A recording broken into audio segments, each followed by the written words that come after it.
delay in going live today, but it has been a day. That is for sure already. I'm knocking things over. That's not great. And it is because I have a massive shadow over here. Hey, Brandy, what's up? How are you? Um, Folks, when you get on in here, say hello so that I can say hi to you. What's up, Morty? How are you? If you are on Facebook, if you are on Substack, if you are on what else? YouTube. You got to speak in order for me to see you and say hello to you. So please make sure that you do that. What's up, coolest mom? Hey, Jeannie. Hello. Who else is this? C and Farah and John and Sunshine to Peach and Ronnie Love. Hello, hello, hello. Gosh, it's going really fast now. Hey, Conchita. Hey, Renee. What's up, Mom with Goals? Hello. Um, how is everybody this afternoon? Lots happening as usual. So I have to tell you all while I'm late. I'm going to give it a second for folks to get in here. And then I've got to tell you what's up, T. I've got to tell you why I am late because holy geez, I was going to be on an hour ago. And let me tell you about my life. It was literally like a life imitating art moment for me. You ready? What's up, Rachel? Yeah. Hey, Candy. Jeremiah Raid. Hey, Jeremiah people. What's up, Constance? How are you? Sharita, Ali Nicole. Good to see you. Hey, Tara Love. Good afternoon. Hello. How is everybody? What's up, KT? Hey, Cheryl. Slim Shady. Hey, Grammy. What's up, Candy Red? Win Dixie. Good to see you. Hey, Jeremiah's folks. Love to see you. What's up, Sandy? Good morning. I don't even know. Oh, I didn't even add a live goal. Bless my soul, y'all. Bless my soul. It's going to be okay, though, right? Yes, it is going to be okay. And I want a kitty cat one today. Can we do a cat? We're going to do a cat. All right. So, listen, as you can see, I have a ton of things up here, and all the images that are up here are not even everything that we're going to be talking about. What's up, Jeremiah? Hey, tech lady. Hello, Merlot. How is everyone? Hey, Karen. Nice to see you over in Facebook world. What's up, Rocky Dean? How are you? You thought I was meeting with Jabber? I am at 5 p.m. today. I am at 5 p.m. today. Hey, good morning, David. What's up, Dilgrave? How is everyone? Yep, we scheduled for this afternoon. Hey, Celia B and Angie, good to see you. Hey, Wallace. So what's up, DeBose? Been a minute, my friend. What's up, Leslie? Hello, hello. It's a long hello. So, what's up, Swifty Life Hacks? Hey, Beach Bum Wannabe. Good to see everybody. All right. So, as you can see, I have a lot of things that are up here on this board, and these are not everything that we are going to be talking about today because we have a lot to cover. Oh, yay, you got your HCA certification. We love that for you, Dilgrave. Congratulations. What's up, St. Bart? Um, well, I don't know what time he's in. In my time zone, it's 5, but I'll double check with him, Sandy. It's 5 o'clock on my time, but I will double check with him. What is covered in the one-on-one? It depends on whatever the one-on-one person wants to cover. So for example, I had one-on-one with somebody who wanted help with some organizing strategies specifically for that's Jabber's time, 2 p.m., which it makes it 5 p.m. for me, Cheryl. He's Pacific. But so like, and they wanted, and so we literally went through like a very detailed look at the counties in their district and a way to present information and to do organizing and all the things. Hey, Deborah, I'm glad I look rested because I am not, but it's okay. Um, Fuck my life. So ICE officials will now gain access to personally identifiable information with Medicaid. That literally just came through. On my alerts. So let me just check really quick. And then I had somebody else that it was like really more of a personal one. And then somebody else, it was personal / doing work as well. What's up, Neuro Mama? What you want, Mimi? Huh? So for fuck's sake. Okay, we got a lot though. Hey, what? Stop whining with because you're faking. What is it, babe? What? Stop faking, Mila. She's literally about to start laughing herself.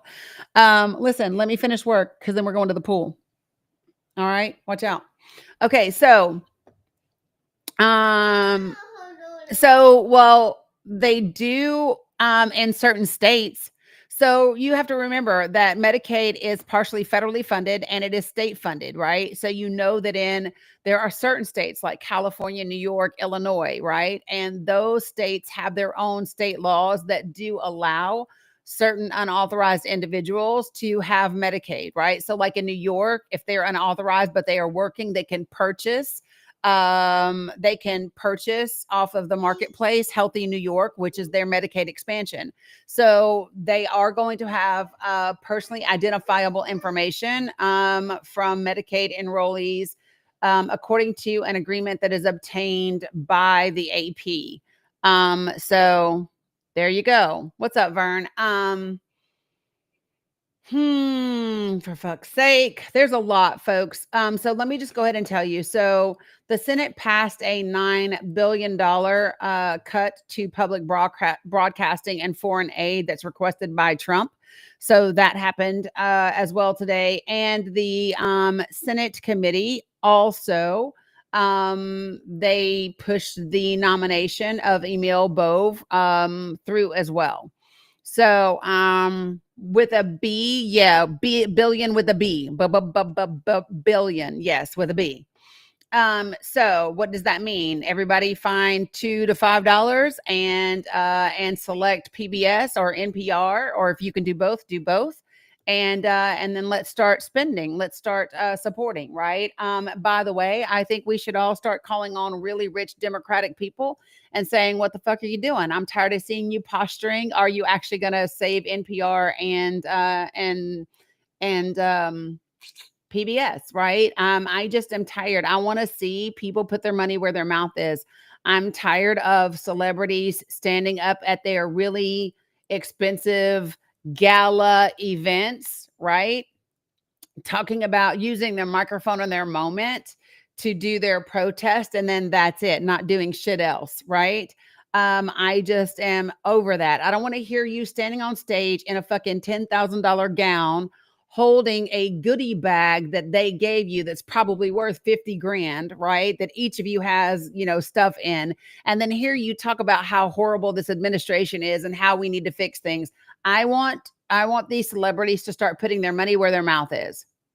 That's what I want. I want you to send the money to NPR, send the money to all of those things, right? That's what I want you to do. 100%. Hey, Sandra, good to see you. So if you haven't noticed, I'm kind of over everybody's reset and do bigger gifts. Okay. You can see that I'm kind of over it with people right now. I just want people to show up and take action and make things happen or shut up.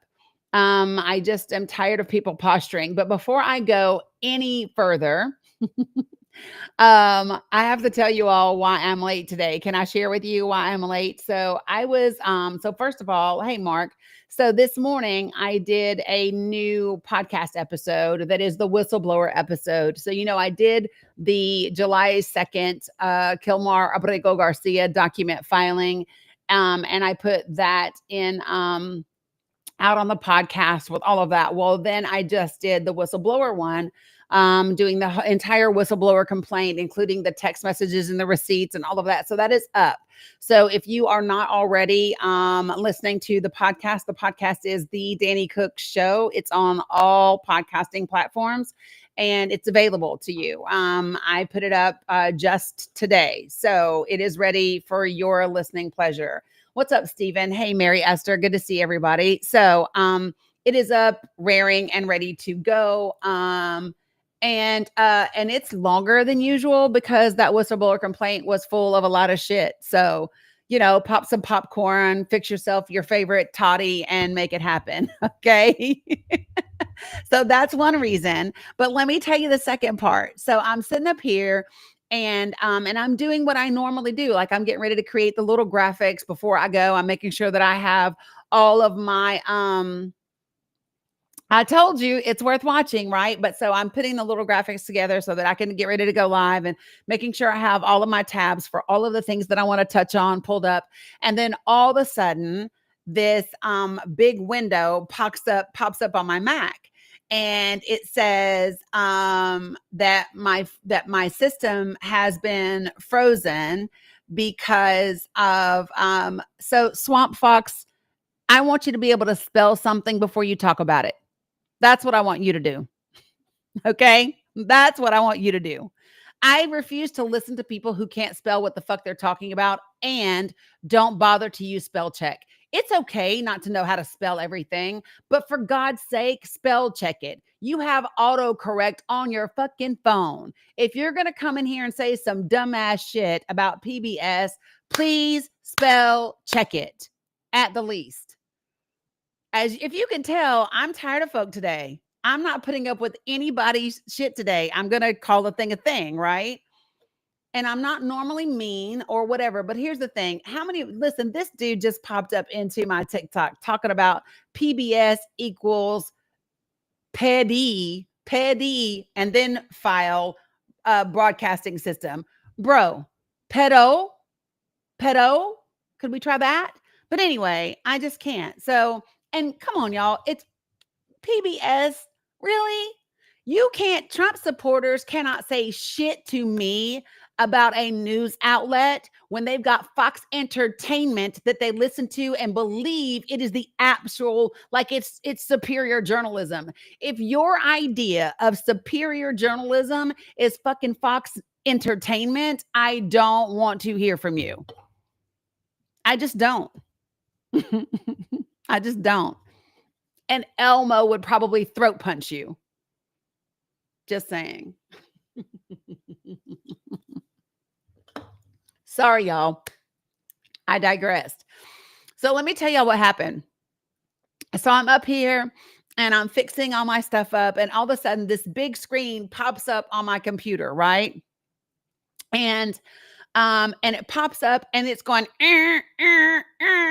like a big alarm, right? And then it's got this big things that says that it's got an IP address listed right here, and it says I need to call Apple support, that someone is trying to access my computer to get control and steal my identity and blah blah blah blah blah. And it gives me this telephone number to call.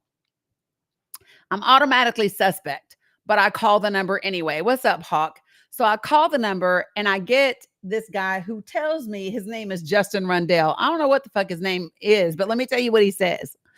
So, I didn't click on shit, Katrina, but listen, let me tell you what happened. So he's talking to me and I said, so I call the guy, and the first thing I do is I put him on speakerphone. What's up, Sea of Emeralds? So that I could look up the 800 number that I called.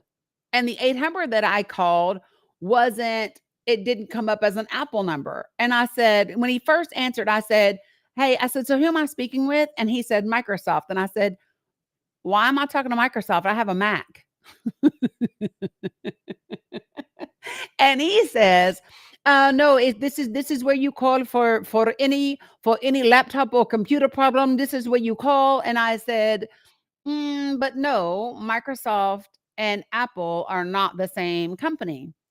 And I said, and the problem that I have is that, what's up, MG Brock? I said, the problem that I have is that the telephone number that I'm calling you on does not show that it belongs to Apple. And he said, oh, I sorry, ma'am. Are you say you look up a telephone number and it's not show that it is. I said, exactly. This telephone number does not show that whatever, right? And so he keeps talking. I said, excuse me. I said, so what is your name? And he says, Justin. And he says the last name. And I said, can you spell the last name for me? So he tells me his name is Justin Rundell. Meanwhile, I've gotten one of the kids' phones and I'm videotaping the thing that's on my screen. And I'm taking a picture of the IP address, like the website address, all the things, right? So then he says, and so I say, so again, I said, you're not Apple, you're Microsoft, and I have a Mac. And he says, if you want, I can transfer you to the Apple department. I said, Apple department? I said, well, Apple and Microsoft are not the same company. So if you have no, he's not Nigerian. I can tell you by his accent. And I said, but I said, so if you're Microsoft and you have an Apple department, what company do you work for?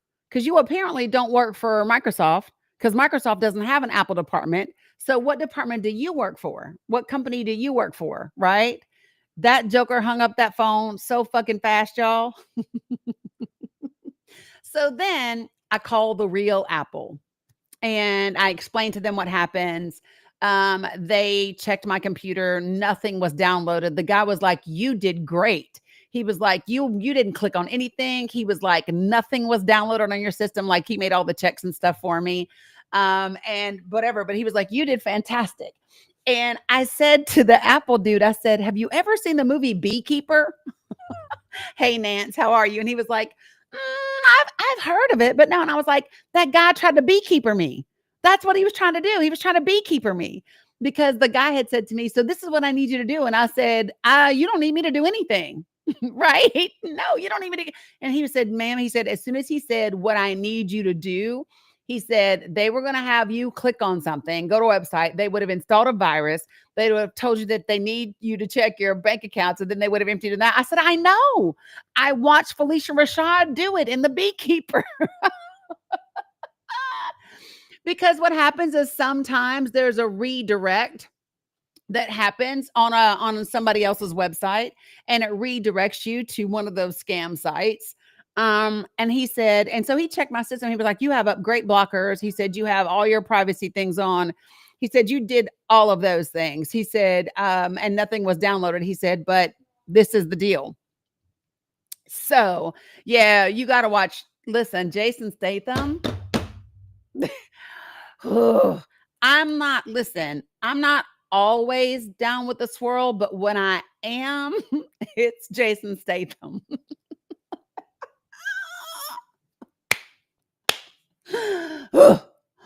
Just saying. So I do have everything and the website address and all of those things to like let people know. But I'm just saying, see, all y'all are agreeing with me because y'all know, right? I'm just saying. Right, Stacey D. Absolutely could. Yes, 100%. Oh, bee. Yeah, beekeeper is amazing. So anyway, it happened to you. I'm just saying, folks. You know what? Let me just tell you this. I don't Aquaman, he doesn't do it for me. Yeah, Mark. He doesn't. Right. Stacy, hopefully you had a great birthday.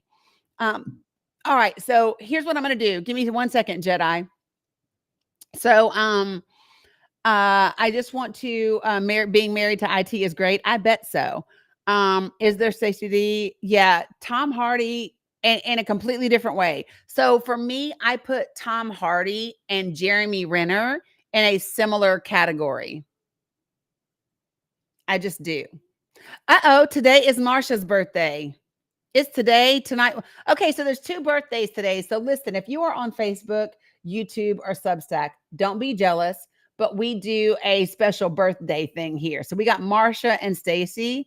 No worries, Jedi, and they both have birthdays today. So we do we do a special birthday song around here in these parts, and it's just the first little bit of it. But it's important that we make it happen. Okay, are y'all ready? So this right here is for Stacy. Oh, I know they're freaking out over there on that side. This is for Stacy and Marsha, whose birthdays are today. You guys ready? Here we go. Very briefly. Here we go. I heard it was somebody's birthday. I heard it was somebody's birthday. DJ Panda birthday song, yeah. Today is your birthday. We gonna say it loud. Today is your birthday. I know you're so proud. Today is your birthday. We gonna turn it out. Get lit and wild out. Happy, happy, happy birthday. Happy, happy, happy birthday. Happy, happy, happy birthday to you. Happy, happy, happy birthday. Happy, happy, happy birthday. Happy, happy, happy birthday to you. Okay, so that's our little birthday intro. That is PJ Panda. That is the trap mix, folks. If you do not know, my grandchildren and my great niece introduced me to that song, and so that is how we say happy birthday to people over here. So don't judge us. We like to have fun. So yeah, I mean, Nance, Lenny Kravitz all day, every day. That's just a given. Like for me, Lenny just goes without saying, right? Okay, so happy birthday, everybody. We do have a lot to talk about today. And yeah, Tara Love, you know better, don't you? Okay, so we do have a whole lot to talk about today. And I think it's important for everybody to realize that it's time to get loud.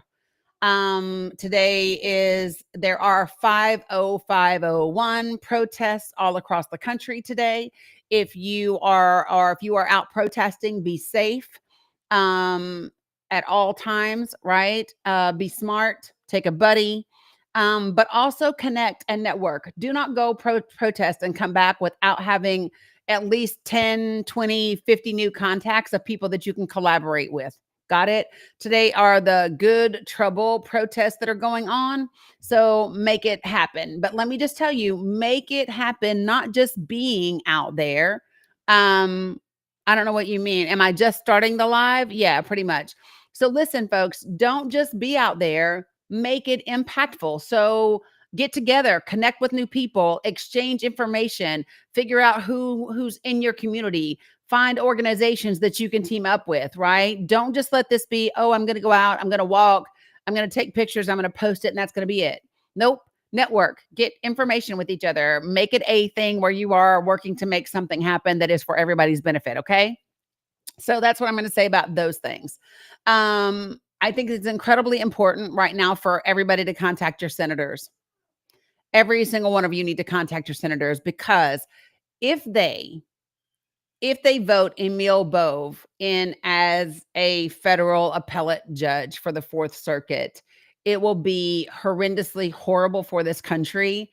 And in my humble opinion, every person that voted in favor of this, which the senators did today in that hearing, they all should be impeached.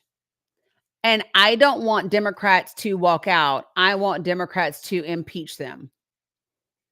I do. I want them all to be impeached. If you voted in favor of a DOJ official that you know gave orders to say fuck you to the federal courts and ignore their laws, and then you do not deserve to be in your seat. You deserve to be impeached. And that is something that 100% needs to happen. So every member of the Senate Judiciary Committee that voted in favor of Emil Bove needs to be impeached. Because let me just tell you this, folks, more important than even impeaching Trump is impeaching the Republican members of the House and Senate who are furthering his agenda. Those are the people that are violating their oaths of office as well. If you get people that are actually in the Congress that are willing to take the reins back from our executive branch, they're willing to take back the purse strings to this government, then it doesn't matter if Trump's sitting in Congress. It doesn't matter if he's in the Oval Office because you got Congress and the judiciary, right? But this is absolutely what has to happen. Let me just tell you something. Cory Booker can also kiss my ass, though, because he voted in favor of Jared Kushner's daddy. Listen, I'm tired of half-assing it too. Listen, Cory Booker, if you are going to stand up here and you're going to do a damn filibuster, right? When there's no bill on the floor, instead of filibustering against this big barbaric bill, I'm not impressed with you, sir. And in between that time, you filibuster, then you vote in favor of crooked ass Jared Kushner's daddy, right? Who was pardoned. And then you want to make a big stink about some other crooked shit. Pick one. Either you are against corruption or you're not. You can't be against it when it's Republican corruption and then for it when it's other corruption. I'm over it. You're either against it or you're not. That's why the title of today's live is What Side Are You On and Why? That's it. What side are you on and why? And when I say what side, I'm not talking about Republican or Democrat.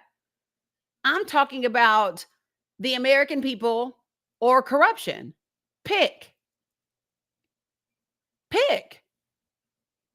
Are you for the United States of America, the country, the Constitution, and the people, or are you not?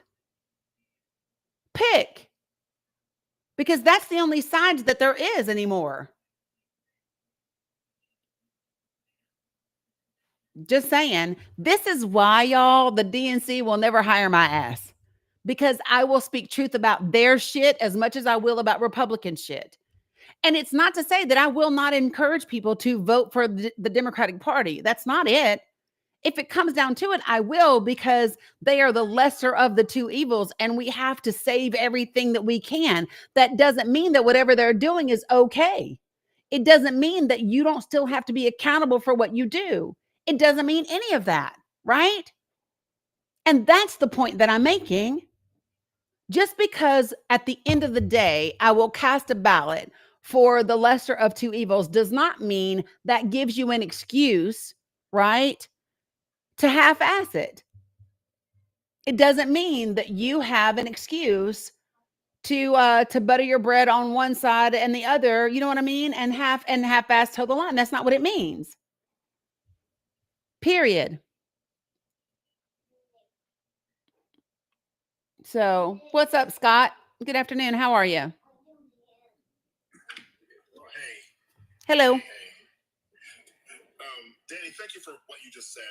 I want to say that to you real quick because I know you're going to be doing your thing. But thank you very much for what you just said about standing up for what was right and what you just said. I really agree with that.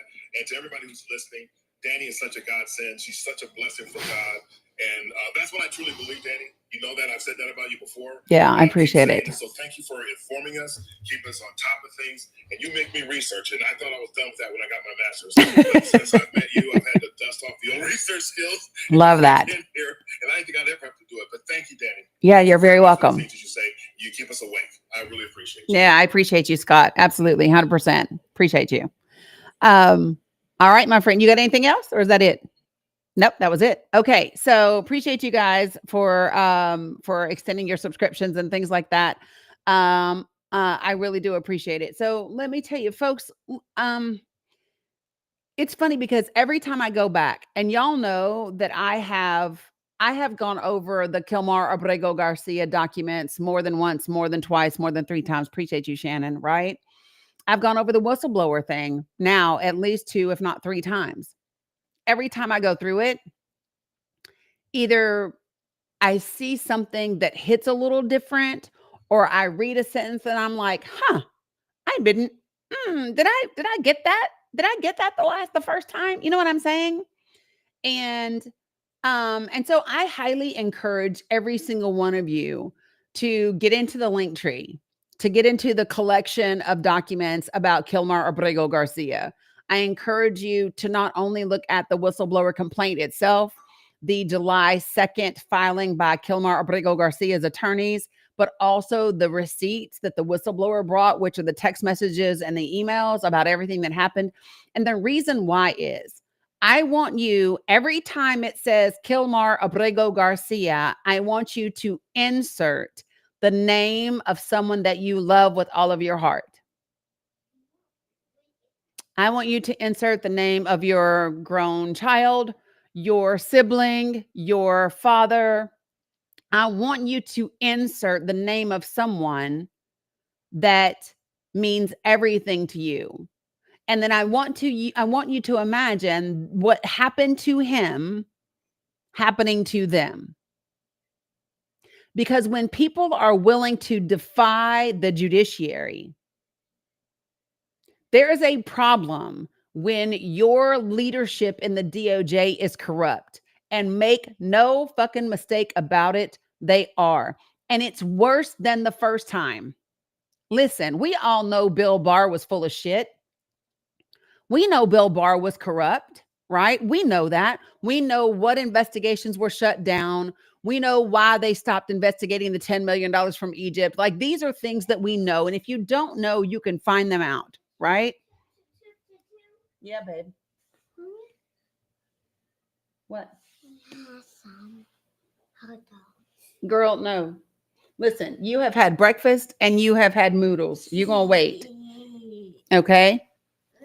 So, the reason why this is important is for you to realize that if it can happen to one, it can happen to any. If it happens to one, it can happen to all. Right? Mila, let me finish working, okay? Because we're going to the pool. Yeah, this child. Do me a favor and please, Mila, no, you can't be up here. TikTok will get me in trouble. So I need you to sit down and let me finish working. Okay. She did, John. Yeah, she did. Hi, Ohad. What side are you on? Obviously, Israel. Think that Gaza or the Palestinian Authority, both of them, are pretty chaotic. If you want to hear something great, I guess the Hebron Sheikh wanting to join the Abraham Accords is absolutely fine. But I don't appreciate either the Palestinian Authority or HQ. And if you are going to Syria right now, you have literally an offshoot of Al Qaeda and ISIS that people try to paint as a sane leadership. They are not.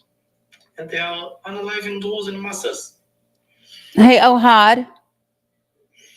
Do you remember that you've been here before? Yes. Yes. Okay, great. So that means you know that I know that you support Israel regardless of everything else, correct? That's not true. Well, yes, it is. Do you or do you not support Israel? Yes or no? I do support Israel. Correct. And it doesn't matter. Because I know what the fact is. Excuse me, Ohad, please don't interrupt. Remember, we had this conversation last time about you talking over me, right? Yeah. So here's the thing. When Jabber came up here and gave you facts, you had zero interest in listening to what he said. When he countered your talking points with facts, you did not want to hear anything that he had to say the last time that you were here, right? You all went through the entire history of Israel and Palestine, right? And that was, and again, we're going to work, but we're going to work on it today. We're going to work on it today. Ohad, I know this might seem hard for you. Okay. And I'm going to tell you that now that I've met you more than once, I'm not going to give you as many chances today to stop talking over me. If you talk over me, if you talk over me and are disrespectful, you're going to get dropped. It's just that simple. If you want to have a conversation, we can do that. And what that means is you speak and then I speak. And when I'm done speaking, then you speak again. That's the way that it works. What it doesn't work is that you interrupt me and try to talk over me. It doesn't work that way. And if that's what you think that you're going to do, you might want to go to another live because it's not going to happen today. I have less patience for you. I have less patience for you today than I did the last time. I have less patience for you today because the last time I asked you to stop interrupting me at least 15 times and you never did it. So I'm going to say it again very quickly. Okay. Don't talk over me. Can we agree with that? You're not going to talk over me today. Just tell me where you want me to speak, I guess. Because this That works for me. Yep. I will tell you when to speak. That works for me. What? Black. Okay, great. So, the last time that Ohad was here, for those of you all who were not here, he was on with me, and then Jabber came into to the conversation, and they kind of went on and on and on and on. And let me start really quickly. So for those of you all who were not here, if you are new to my live and to this space, please put a 1 in the comments. What's up, Mr. Barrios? For those of you all that are new, can you put a 1 for me? Yeah, Hawk, it is thick too, let me tell you. What's up, Swells? If you're new, just put a 1.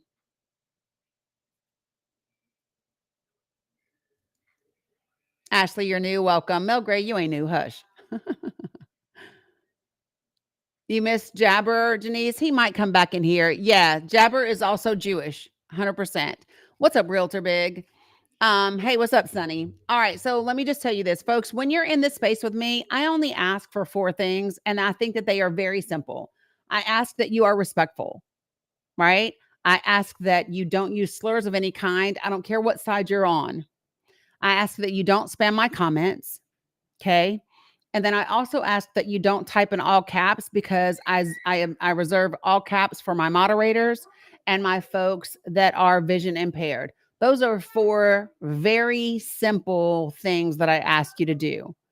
And as long as you can do them, we can converse, we can have dialogue, we can have discourse, we can disagree. You're just going to do it respectfully and with those 4 things happening at the same time. Got it?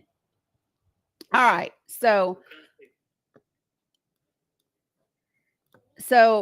the question, Ohad, isn't, and I'm not sure when you got in here or not, but the question isn't, and I said this just a minute ago, it's when I say, what side are you on? The side isn't Israel versus Palestine. That's not the side, okay?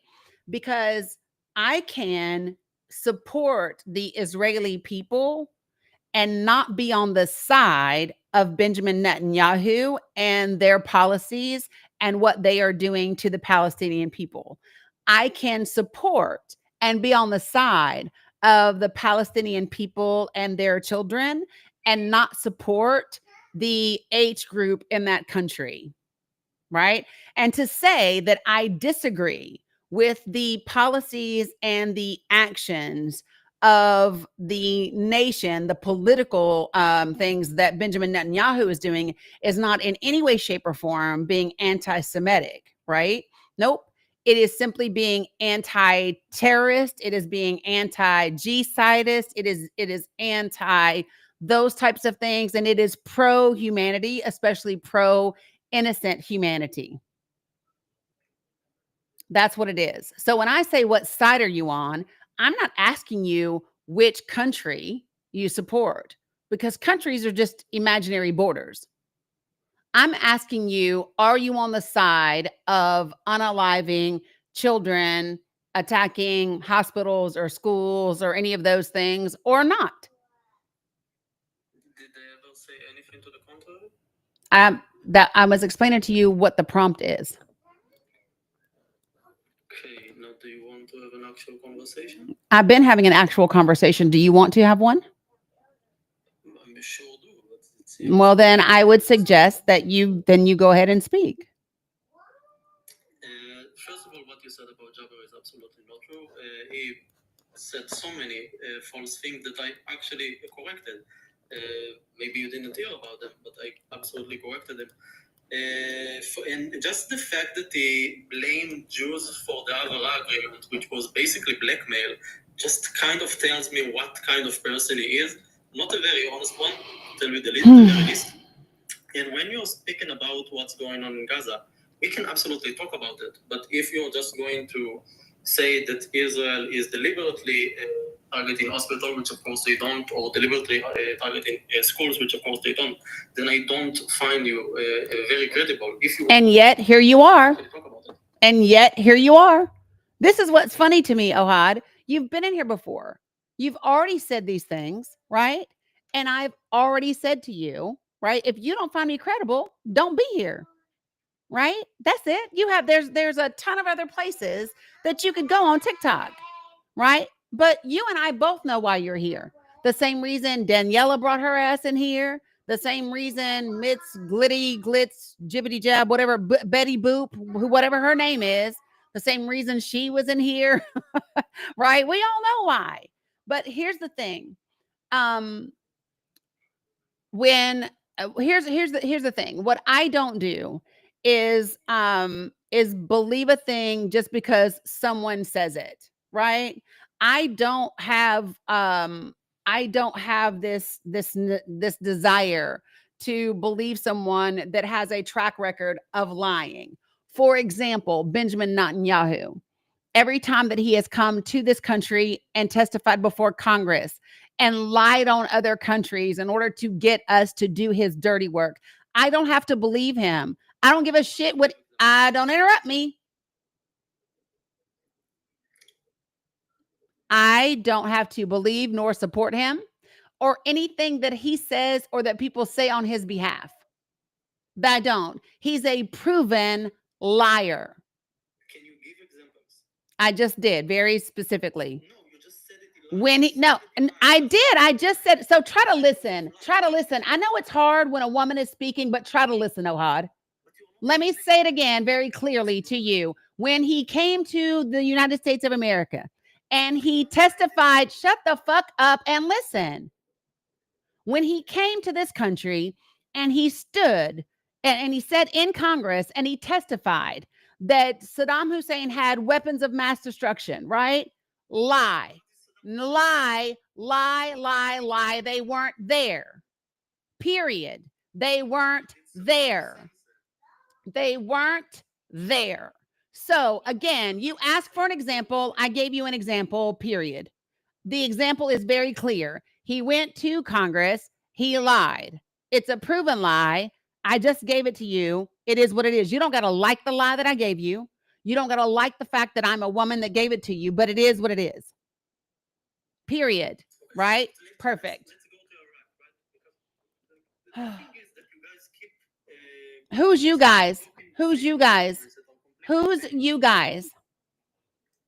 Everybody that is anti-Israel somehow. I'm not anti-Israel, so stop saying that.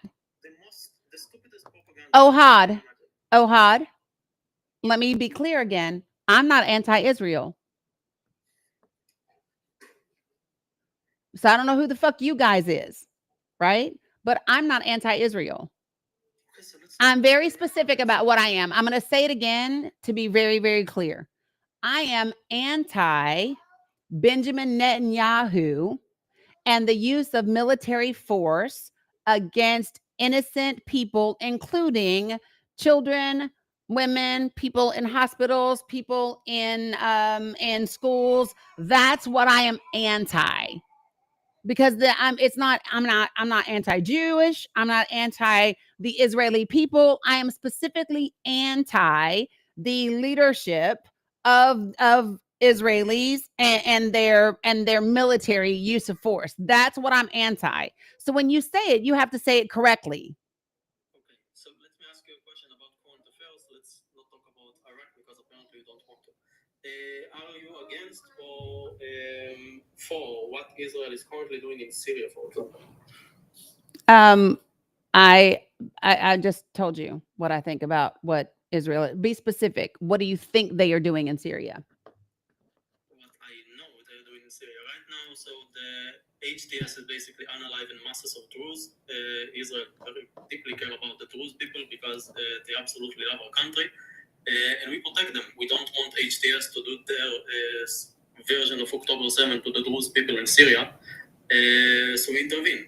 And that's the end of it. So wait, so you're telling me, so I just want to be clear. So what you're saying to me is that Israel is attacking Syria because of what is happening to Jewish people that live in Syria. Is that what you're saying? No, what's happening to the Druze in Syria? The Druze are not Jews. That's what I just said. I guess, but they are not the You same. said the Jews in Syria, right? Druze, D-R-U-Z. Ah, Jews in Syria. Okay, gotcha. So I'm just, so you're saying to me and to everyone else that Israel is doing a humanitarian mission? I got it, Jabber. I didn't hear what he said at first. Is that what you're telling me? This is a humanitarian issue? That's what they're doing? Like a rescue mission, but sure. It's a rescue mission. So how many of the Druze have they brought back to Israel? They were never living in Israel, so Well, but this is my question. Right. So why is it? So this is my question. This is my question to you. Why is it Israel's business what is happening in Syria? okay, so let me ask you this question. Nope. Answer my question This is first. a moral question. No, I'm going to ask you, why is it Israel's business what is happening in Syria? Yeah, Israel doesn't want Druze to be alive. They don't get But like- no, but that's not Israel's business. Israel is a different country. Okay, so what? So Israel doesn't care about black people being unalived in America. What the fuck are you talking about? What the fuck are you talking about? See, that's what I'm saying. That's how dumb you sound when you say that. Okay, so So what I'm asking you is very simple. Why is Israel making Syria Israel's business? Why did the US? Nope. Nope. You're gonna answer my question. Nope. You're gonna answer my question. I already did. I don't know. No, you didn't. No, you didn't. I want to know why Israel is making Syria their business. Because Syria is not doing serious. Yeah, but Druze are not from Israel, correct? They are in Israel. Uh, Their families in Syria. Wait, What don't you understand? okay, listen. Listen, the people who live, because I just asked you, how many Druze have they taken back to Israel? What did you say? It's like talking to a clown. Honestly, it's like I ask you, very simple, Ohad, how many Druze? Can you answer the question? Can you answer the question? Gosh, you seem really upset, Ohad. Because you don't allow me. Yeah, because you don't like the question. The question, no, the question is very simple, right? Okay, so try it again. Here it is. How many Druze has Israel brought to Israel from Syria? So this is the thing, because you don't know anything. I need to explain to you like 40 minutes about what those are. No, you don't. An ethno-religion, right, that lives in Syria, in Lebanon, and in Israel. They care very deeply about the land that they live on, right? This is something that's very deep in ethno-religions in the Middle East, by the way. Because Israel does not want the Druze to suffer the same fate of the Yazidis that were unalived in masses, like something like 200,000 people being unalived by ISIS, which, by the way, brought the US into a fight with ISIS because of it. Israel intervenes because they don't want them to get unalived. The Druze will not leave Syria because this is what they say as their own, and in their religion, it's also forbidden. Like in their religion, it's forbidden to leave their own. Okay, so this is the point that I'm making to you. Those Druze that live in Syria, their religion is to live there, to live on that land, correct? Yes or no? Yes. Yes. So, if those people choose to stay in Syria because of their beliefs, that's where they're choosing, yes? Okay. So then why is it Benjamin Netanyahu's... Stop talking over me. Why is it Benjamin Netanyahu's business what happens to people who choose to be in Syria? Why won't you make the same argument about Gaza? Because it's just very simple. Because it's none of his business.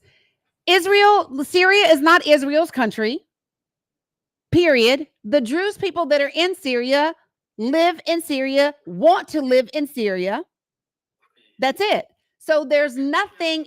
So here, the question is, so listen, the answer is very simple. Do you want to know why Israel keeps wanting to attack everybody? It ain't for the people. It's for the land. It's for the land. It's for the land. Everybody say it together. It's for the land. Israel did not take any land since 1973, but sure, it's for the land. They would love to, though. So you have Israel, right? Let's bring it to, let's say, the US and Canada. Do you have relatives in Canada, by the way? No. Do you have relatives in any other country? I'm asking you a question. Can you I know. No, I'm not answering your question. Okay, so you just get to ask me questions. I don't get to ask. Yes, because it's my live. That's the way it works. Okay, so let's pretend that you have a family in Canada, right? And for some reason, Canada elected a genocidal maniac that just want to unalive some kind of minority group, let's say all black people that lives in Canada getting unalived. Mm-hmm. Okay? Do you want the US to intervene? Yes or no? No. Okay, so you have no morals. You have no moral stand to stand on. No. You have absolutely no morals. Well, that's your opinion. So no, because here's the thing. So let me make sure that you understand something. What I understand is that countries have their own sovereignty, their own ability to do what they do in their countries. And the reason why I'm going to finish talking, you're going to hush. Shh. So let me be clear about something. When countries do what you're describing, that is how we end up with wars every fucking where, because everybody is minding everybody else's business and using arms against other people when it's none of their business. We don't do that anymore. That's why we developed the UN. That's why we developed international rules, so that these types of things wouldn't happen, right? So, no, just because you don't like what another country is doing to another minority group doesn't mean that you just get to start bombing them. That ain't the way it works. Because let me just ask you this, since you want to bring that up, should we say that every country in Africa should just start attacking the UK, all of Europe, the United States, all Native Americans should start attacking, like, all should we do that? Because we know that all of them places do black and brown people horrendously and have for the longest time, correct? So no, we don't do those things because it's not your place, it's not your business. Does France currently massacre? And again, we are not talking. So again, it's just that simple. No. I'm asking you a question. You avoid asking a question. No, I don't avoid a question. I just don't answer dumbass questions about what I want the United States to go in and do something. Just answer the question. They do not. So I don't get your point. Why do you even bring France and the UK to this? Like, you can talk about the. Why did you bring Canada into this? What did you bring Canada into this? Why did you bring Canada into this? Why did you bring Canada into this? Right, exactly. You think that you're just so much smarter than everybody else, and the truth is that you're not. I think that you are, like, objectively one of the dumbest people that I've ever spoken to. And that's okay. You're entitled to your uneducated ass opinion, along with your misogyny and your sexism and all the other things. It's not misogyny. Oh, but it is. Oh, but it is. Oh, but it is. Do you know why? Do you know why? Oh, hi. Let me tell you what do you know what's got you so upset? Do you know what has you so upset? Do you know what has you so upset? Because I am a woman that refuses to let you talk over me. You cannot stand the fact that I am an intelligent woman that will not let you talk over me. That's your problem, right? Bless your heart. You're trying. Bless your heart. I know that it's difficult for you.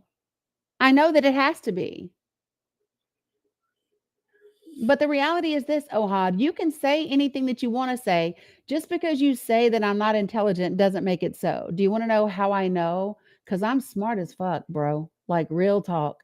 There's a lot of super educated. Shh. Shh. There are a lot of ridiculously very educated individuals who talk about my intelligence all the time.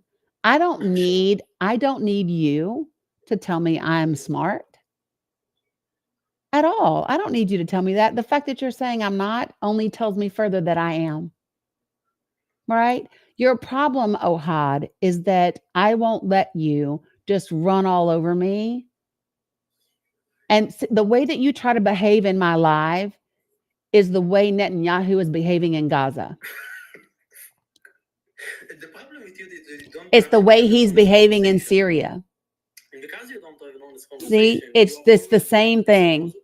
The way that you are behaving right now, you think that you are entitled and you're not. You think that you are entitled and you are not. You are not entitled to talk over me. You're not entitled to do anything. Listen, the leader of your country is a war criminal. The leader of your country, is a criminal, an international criminal. Okay, let's talk about it. What would the US would have done if they had their own October 7th? We're not They talking did about, 9/11. nope, that's They not did talking about it. 9/11. Nope. Do you know what that was? That was a, oh, let's talk about it pivot. No. Do you want to talk about why Benjamin Netanyahu is an international war criminal? Because No. That was a yes or no question. That was a yes or no question. he had a case against them. That was a yes or no question. That was a yes or no question. First of all, it wasn't a yes or no question at all. It was. Let me tell you what I said. I said, do you? I said, no, the fuck I didn't listen. See, if you weren't talking so much, you could hear what I said. If you weren't talking so much, you could hear what I said. What I said is, do you want to talk about the leader of Israel, Bibi Netanyahu's, why he is an international criminal? That's what I asked you. Do you want to talk about it? When I say, do you, that is a yes or no question. Yes, let's do it. Okay, great. Let's talk about it. Okay, so what are the charges against Benjamin Netanyahu? That is deliberately starving the Palestinian people. Yep. And what else? I'm pretty sure this is the biggest charge, but it might be a few others. You don't know what they all are? Deliberately targeting civilians. So let me tell you. Categorically not true, but those are the charges, yes. Okay, so no, let me tell you. No, he wasn't here yesterday, Jabber. So let me tell you, and I'm actually at icc-cpi.int. I am here, and it says, this is the International Criminal Court's website. This is about the defendant, which is Mr. Benjamin Netanyahu, born on the 21st of October, 1949, Prime Minister of Israel at the time of the relevant conduct. Arrest warrant was issued on the 21st of November, 2024. Accused last name, Netanyahu. Accused first name, Benjamin. Charges: allegedly responsible for the war crimes of starvation as a method of warfare and of intentionally directing an attack against the civilian population. See how it says and? That's a separate thing. And the crimes against humanity of unaliving people, persecution, and other inhumane acts from at least 8 October 2023 until at least 20th of May 2024. So when we talk about what are the charges are starvation as a method of warfare, number one. Number two, intentionally directing an attack against the civilian population, that's 2. 3, crimes against humanity of murder. 3, persecution. 4, and other humane acts. 5. Those are the charges. Okay, do you want to go one by one and let's debunk every single one of them? We can absolutely do it. We want to start with starvation. Do you know about any other country that provided aid to? That's not talking about what. That's not talking about what he did, though. It literally is. If Benjamin Netanyahu's order aid to go into Gaza, and then you have ICC warrant against them because he deliberately starved civilians, those two things cannot work together. One absolutely is like, rejecting the premise of the prior doesn't make much sense. Like you have a GHF literally sending 70 million meals in a time span of like 1 month. This is unheard of. There is not one singular organization that have ever done something. Yes, Rebel. Mostly close. Yes, Rebel, he did. Okay, so again, Ohad, those are just things that you're saying. You can fact check me.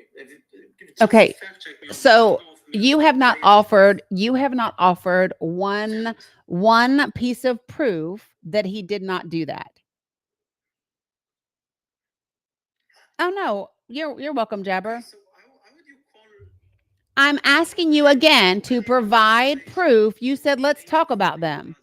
You said let's talk about them. And then I'm asking you to prove that he didn't do those things, and you have not done that. Okay, so let's talk about statistics. No, I want you to provide proof that he did not starve people as a method of warfare. That's what I want you to do. Sure. How many people have been unalived in Gaza due to starvation since 2024? No, that's not you proving it. It is. Because Yes, honey. in order to prove that people are starving, there needs to be an unalivement count of people that have been starved. Okay, so listen, you're still you just don't get it. So we're gonna try it again. Okay, we're gonna try it again. I want you to prove to me that he didn't do it because the International Criminal Court, right, found enough evidence to support the charge that he did. So what you have to do, Ohad, Ohad, Ohad, Ohad, and watch your mouth on TikTok. Watch your mouth on TikTok. You know what you can't say in here. You know what you can't say in here. Don't try to get my live in trouble. Don't do that. You know that Sudan, for example, had 20 times less food than what Bless your heart. You just can't do it. 23, and they have 10 times the population. So Sudan literally got 1/100 of the food that Gaza got. Oh, Yet you are going to tell me that Israel is deliberately starving the Palestinians. Ohad. No, I didn't say. No, I didn't. No, I didn't. No, I didn't. That's not what I said. We're going to be clear about what I'm saying. I did not say Israel is starving people. That's not what I said. Who did I say? Who did I say was starving people? Who did I say? Who did I say was starving people? Who? No. Don't be lying. Ohad, don't lie on me. Nope. Listen. Nope. Listen, we're going to try it again because bless your heart, you are going to talk some truth in here today. I'm not about to let you sit up here and make this be something that it is not. I am so sick of that bullshit. Ohad, who did I say is charged with starving innocent civilians in Palestine? Who did I say? Again, the ICC mentioned. No, nope, no. I'm going to mute you again. No, you're either going to answer my fucking question or not. I said who? Benjamin Netanyahu. Thank you. So don't say Israel again because I didn't say shit about Israel. You're going to stop doing that in my platform. Here's what you're going to stop doing. You're going to stop acting like everything that is said against Bibi is against Israel because it's not. You're not doing that in this space. You might get away with that shit somewhere else, but you're not doing it here. You're not going to take facts. You're not going to take facts about Netanyahu and try to make it about Israel because it's not. Period. I got you. Jabber, can you hold Ohad down for me for a moment while I go help my grandbaby? Jabber, do you want to actually comment on? Hold on. I was speaking to Jabber, so he gets to go first, not you. Do you think that I said Jabber gets to go first. I said Jabber gets to go first. I said Jabber gets to go first. Jabber, you there? I am here. Hello, Danny. Hello, love. I'm going to go help my baby. Your blood pressure levels. I mean, I know you've got My blood pressure is just fine. Here's the thing. He wants to be an ass, and I'm not doing it today. I'm just over this bullshit where they want to make it seem like anybody that doesn't like Benjamin Netanyahu is against Israel. That's bullshit. It's not true, and he's going to stop saying it, at least in here. I mean, the fact that we even have to argue over him is really, really sad. Like, I was telling a friend the other day, it's low-hanging fruit to say that you don't like Netanyahu. I mean, if you want to be a liberal Zionist and live in that complete upside-down world, and I'm just talking about liberal Zionists, which Ohad is not, you can even in that realm of fantasy, you can say, I don't like Netanyahu either. I mean, people have been saying that since October 7th. That's Thank you. And it's like the fact that anybody has to argue with you, that you're like, let's break down the statistics, and then you bust out how many million meals the Gaza Health, the whatever GHF, which is clearly a joint U.S.-Israel initiative. They have clearly unalived hundreds of people, many more than were unalived on October 7th. And that includes the ones that Israel unalived themselves of their own people. And these are people trying to get food. These are people just trying to get food. You really, I mean, the fact that, first of all, I can't even believe, I don't know what Danny did in another life to deserve your multiple appearances here. When the first time I chimed in and you were here, I was like, oh no, they found this this innocent, amazing woman who like should be spending so much other time just talking about all the other policy stuff that she deals with every single day, and you can't even hold Bibi accountable. I mean, I'm laughing at how ridiculous it is. I guess I should give you a chance to talk. I'm sure, whatever, just say something. I don't care. I'm just done with you people. It's so sad, Ohad. So can you comment about what they said about Sudan? Like, how does it work to you that Israel is apparently, according to Danny, is starving the Palestinian people? No, that is not what I said. Stop your lying ass again. Of the food that we No. give to Gaza. No, hold on 1 second, Jabber. Hold on. Give me 1 second. Here's what I'm going to do. Ohad, you can request your ass back up on my panel when you stop fucking lying on me. When you don't lie on me, you can come back on my panel. Let's see if you can learn. I'm not going to keep reinforcing bad behavior. Yeah, I was yelling from the back. I didn't say Israel was doing shit, so stop lying. If you want to come back and talk about Benjamin Netanyahu, we can do that. But I done told your raggedy ass about 1 million times already, stop lying on me. You're not about to sit up here and make this about Israel when it is not. It is literally about Benjamin Netanyahu. Sorry, Jabber. I know you can handle him all day, but it irritates my soul, and I refuse to let him sit up here and say the same shit over and over again. I'm not doing it. I know. But if you would like to take a moment, because you're full of facts, and I love this about you, if you want to take a moment, okay, now, Ohad, you requested back up here. So let me go ahead and make sure that we're clear. So the next time I boot your ass, everybody's clear as to why it happens, okay? Number one, you don't say that Danny said Israel did anything. You will say what Danny said about Benjamin Netanyahu, or you won't say it at all. That's number one. Number two, you will not talk over me or Jabber. You will have a respectful conversation. If you can't do that, don't be surprised when you are again watching from the chat. Okay? Here we go. I'll be right back, guys. Here, baby.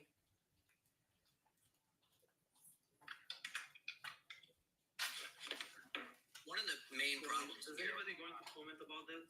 Yeah, because see, you're so obsessed with people answering questions that are immaterial to the subject at hand. We're not here to talk about Sudan. We can talk about Sudan on another live, okay? If you want to go talk about Sudan on another live and what you can do for the Sudanese people, because I'm assuming that they need just as much help as the Druze that you are so amicably and magnanimously, and thank God for Israel that we are looking out for these Syrian Druze, because no, it has nothing to do with expansion. It has nothing to do with Greater Israel.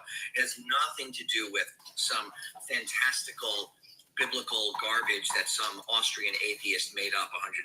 I get it. It's not about any of those things. Nothing, right? So when you want to talk about Sudan, you want to talk about helping, that's great. Go on another live, contribute some money. I'm sure there's a lot of live creators out there because TikTok is amazing. And they are raising money for Sudan as we speak. You can probably go find those and change your algorithm so that you have all these creators that are helping Sudan. And on a topic where the banner and the prompt says something about Sudan, you can talk about Sudan. Right now, I would like to talk about what Danny wants to talk about because it's her live and she's talking about Bibi Milikowski. That's You what know she's it's not talking her about. name. Like, how many lies are you going to spread in 1 I minute? don't know how many lies. How many lies did they spread on October 7th? How I many? just know that you are not Jewish. Like, I'm you not. are I am absolutely Jewish. not I know. It hurts you. It hurts all of you No, so because much when a Jewish person, when a Jewish person who is You know what the on fuck a you're list, I You're not proudly doing this. stand. You're not doing this mistakenly. You're doing it naively. No, You're I'm not doing. by I'm not doing it purpose. naively. You You're lie doing it naively. on purpose because you have an agenda. And What do you think my agenda is? Literally evil. Why is my evil? Hold on. Why do you say that? First of all, I am doing it deliberately right now. No, you are Because of literally the folly. Because of the folly of what you're saying. Explain why. Because this is literally what you are. Like, you are talking about Jews signing on the Avara agreement as if they are guilty of doing it. Like, you are satanic. The Avara Wait, hold on a second. Hold on a second. You Are saying that the Jews. So you're saying that the Havara? Oh, so you're upset because I mentioned the Havara agreement? Are evil. Like, you are insanely evil. I'm insanely evil. Wait, hold on. Go back for a second. Why is me mentioning the Havara agreement, right, necessarily an evil act? Because I'm mentioning something that is part of the story, part of the context of this history, right? I didn't say. By the way, I have said many times. Let me finish. Hold on. Let me finish. Let me just finish my sentence. Hold on. Let me finish the sentence. Because you don't know how to talk. You're gonna let Jabber finish his sentence. Yeah, you gotta let me finish. You gotta let me finish. Ohad, you have to let me finish. Ohad, you have to calm down. All right. First of all, if I'm not getting angry, then you certainly shouldn't, right? Because I'm the one that usually has the problem with that, with the intolerance of this crap. So fortunately, I've moved through that phase of my life, hopefully, and I will not be melting down to any of you with the frustration of never having any question answered, because I literally have these conversations all the time off of TikTok with my circles in my life, and they feed me a lot of the same garbage. Okay, so please, the idea that mentioning the Havara agreement is necessarily evil, or that it is something that I'm speaking against Jews, it's ridiculous. Why do you And lie? it's Why context. do you lie for art? This is my point. Like, unless you are practicing Takia, I have no explanation. Okay, so Ohad, go ahead. To lie so. Okay, so that's an emotional thing. You're telling me I'm a liar. What is the lie? Okay, You are lying. what am I lying about? You are doing that. Yeah. Literally every single second. Okay, what am I lying about specifically? So, okay, let's talk about. I can absolutely do it. Allow me to speak about every single lie that you spoke, and you said like 20 of them. So you mentioned that Israel unalived the one people on October 7th. This is absolutely a lie, right? And if you want, I wouldn't consider the point that Are you telling me that are you telling me that they did not unalive their own people? No, you're trying to pick apart this allow me point. to finish those. That is Allow me to finish those things. just talk about that I point. say that we're He's lying, everybody. By the way, on every single battlefield on earth, there was crossfire. But if you want to tell me alive the one people on October 7th, you're full of shit. Okay, right. And why am I full of shit? If I say It's not true. okay, who says it's not true? First of all, every single organization that exists, other than the Spectre on some other No, Yoav Galan did not admit to it. Yoav Galan admitted to the Hannibal Directive being used, and we now know that Israel dropped. He had dropped 11,000 shells on that area, on the attack zone, on that day. What is the Hannibal Directive? Who is the directed toward? Wait, are you really denying? Wait, are you really? Are you seriously denying? It was your point about civilians. Hold on. Are you seriously denying? Why?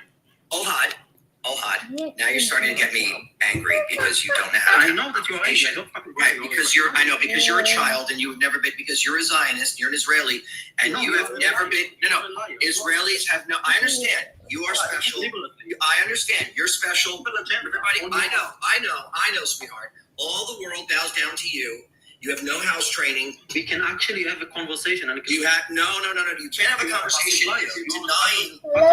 Ohad. Very true. Ohad, I'm not sure if you're aware that Ohad. I'm not sure if you're aware. Ohad. Don't know if you're aware or not, but I'm back. So this is the way that it's going to go again. Now that I'm back, you're going to stop talking over people again. Right?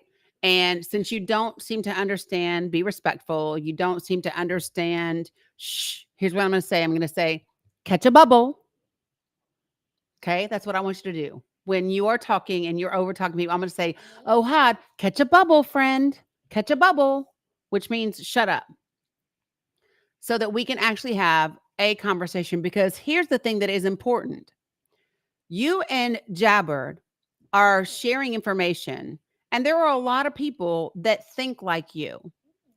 And the opportunity that exists here is for people to hear your arguments and your position, Jabberd's argument and his position, and then be able to discern for themselves or go verify the information themselves to determine what they do or don't believe. But that does not happen, Ohad, when you refer to people as stupid or unintelligent or liars. Nobody's called you those things, right? Because I didn't lie. And I'm not stupid. Well, here's the thing. Well, let me just, okay, so I'm going to call you a name that you have been. You're a disrespectful asshole. Sure. Great. So here's what I'm going to tell you again. If you become a disrespectful asshole again, I'm going to boot you. Period. Because let me just say this. Can I ask you a question, Ohad? Do you think that being respectful to people is an indication of your character? Sure. Sure. So would it be fair to say that the way that you have spoken to me and refused to respect my space shows a lack of your character? Yes, but I can say absolutely. No, nothing. nope. I didn't ask you. No, I didn't ask you for anything else. I didn't ask you for anything else. Nothing else. But this is how it works. When you came in here, Ohad, when you came in here, I prefaced this entire. Come back when you learn how to respect things. It's just like amazing. It's amazing. Listen, I'm just not doing it, y'all. Yeah. He can just keep getting booted every damn time. I don't care. And the thing is, I am more than willing to have a conversation with all types of individuals. I have and I do, right? But what I'm not going to do is continue to listen to somebody who's a misogynistic, disrespectful asshole. I'm not. I'm just not doing it. And here's what I think, Funny Face. I actually do believe that he has impulse control. When I don't believe that he has a problem with impulse control. What I believe is that he has a problem with women. That's what I believe. I believe that he has a problem with women having a voice and an opinion. I think he has a problem with women having the ability to kick his ass off this panel or tell him to hush or mute him. And that takes him to the upper limit as soon as it happens, right? And so, I don't care. I haven't called him names except the one that he earned, which is disrespectful asshole, because he was one, right? He intentionally was trying to be insulting to me, as if his raggedy ass opinion actually matters. Of course it doesn't matter. I don't need external validation from anybody. Period. Right? So I'm not worried about him, right? So, yeah. And if you think that it's did you hear that thunder, sissy? Did you hear her? She said, yeah. It was a loud crack of thunder just now. Listen, it's not a control issue. You all heard it too? Yeah. Listen, it's not a control issue to require someone to be respectful. Y'all do understand that, right? That's not a control issue. That is setting boundaries and managing my space. That's what that is. That's all it is. So, Jabberd, do you want to speak to any of the things that he was trying to make excuses for or refute about the charges when it comes to Bibi Netanyahu? No, I did want to make a comment about something that he commented on from our previous conversation, but first I'll answer your question. So, Sure. Bibi, look, the fact is that regardless of, the whole international law thing is like, and you're seeing a lot of it now, but I think we're getting exposed to a lot of these truths about Israel and their relationship to and with international law. Yep. I think a lot of us have not been paying attention to that because, it's understandable. We didn't start looking, and I know I tie it back to this, but like I wasn't looking at, actual police practices until George Floyd and Breonna Taylor. And by the way, the Justice Department just today, not to put you in any worse of a mood, but suggested that the officer who was convicted in the Breonna Taylor case, the Justice Department has recommended that he spend 1 day in jail. 1 day. That was this morning. Here's my thing. They gonna keep fucking around. They're gonna keep fucking around. And the uprising that they keep accusing people of happening is gonna actually happen if they don't stop. Right. And that's what he's banking on. Mm-hmm. Like with the election too. I was saying this yesterday. Like, they kept pounding away at January 6th, not necessarily because they believed it, as we know, but because when the next one rolled around and they stole it, we would look like fools if we said anything, right? And people have said, like, oh, well, it's going to look so stupid now, we can't complain. I mean, we can't, and which is true. I agree. We would look like, crazy people. And that's because they set up those circumstances because they just, it's gaslighting over and over again. So with Bibi, I mean, he's absolutely committed multiple war crimes. But then again, it's like, the UN report that you read last week, which was, the reasonable grounds. Reasonable grounds means maybe, even though even though we know it's true. Right. I just do want to make clear that the verbiage in that report, when they say reasonable grounds, and I'm bringing this up for a reason, because in the essay, give me 1 second, please, from March of 2024, they also use the term reasonable grounds because it basically means maybe, and then you have to investigate. So they're still in the process of figuring out all the crimes that Bibi has actually committed. Yep. We know that he has. We just don't know. That's why I'm not going to get into a tit for tat argument about, with Ohad, for example, about the specifics of it, because you probably know more than I do about the specific charges. And we know that he was already under, personal crime, the fraud, the bribery, the breach of trust. They could argue, there's so many, I imagine they'll probably end up trying to pin on him, which is exactly why he didn't go to court. Exactly. Instead, he decided to attack Syria. But we all know now, let's be fair. It was a humanitarian effort. We got to save those Druze. Yeah. It sounds like Jews. Yeah, absolutely not. And that was my point. I was like, what? Druze and Jews are the same, right? So it's like, hey, we're just helping our own. And I'm like, what? I'm sorry, what? Yeah, no. And then the hypothetical, and that's the thing too, folks. There's 360 people here. You'll always get pulled into a hypothetical. And when I put it in the chat earlier, let me ask you a question. If you're in conversations and they do the old, let me ask you a question, that is a surefire sign that they're about to pull you in an entirely different direction. And I say this because there's a lot of very intelligent people here. And I'm telling you, it's happened to Danny recently. It's happened, not that I witnessed it, I'm saying it probably has. And me, it is a device used for a reason because it works. And all of a sudden you realize 10, 20 minutes later, you've completely lost what you were talking about. Yeah. It pulls you in this other direction and it drives you crazy. And oftentimes, if you're not aware of it, you don't even know what happened. Yeah, that's why he kept trying it today. And I was like, nope, you can't ask me a question. You can answer mine, though. Nope. Right. Don't ask a question, just make your point. Yeah. Don't ask a question, just make your point. And I guess this is a good time to kind of talk about some of these ways that you can kind of, stand tall, everyone, in the face of a lot of these kinds of conversations. It's definitely answer. I say absolutely, tell them to answer your question, but also it's just like, don't ask me a question, just make your point. right? Mm. And Thanks, when he Michelle. had to, he Hey, created Carla. that stupid hypothetical situation about Canada.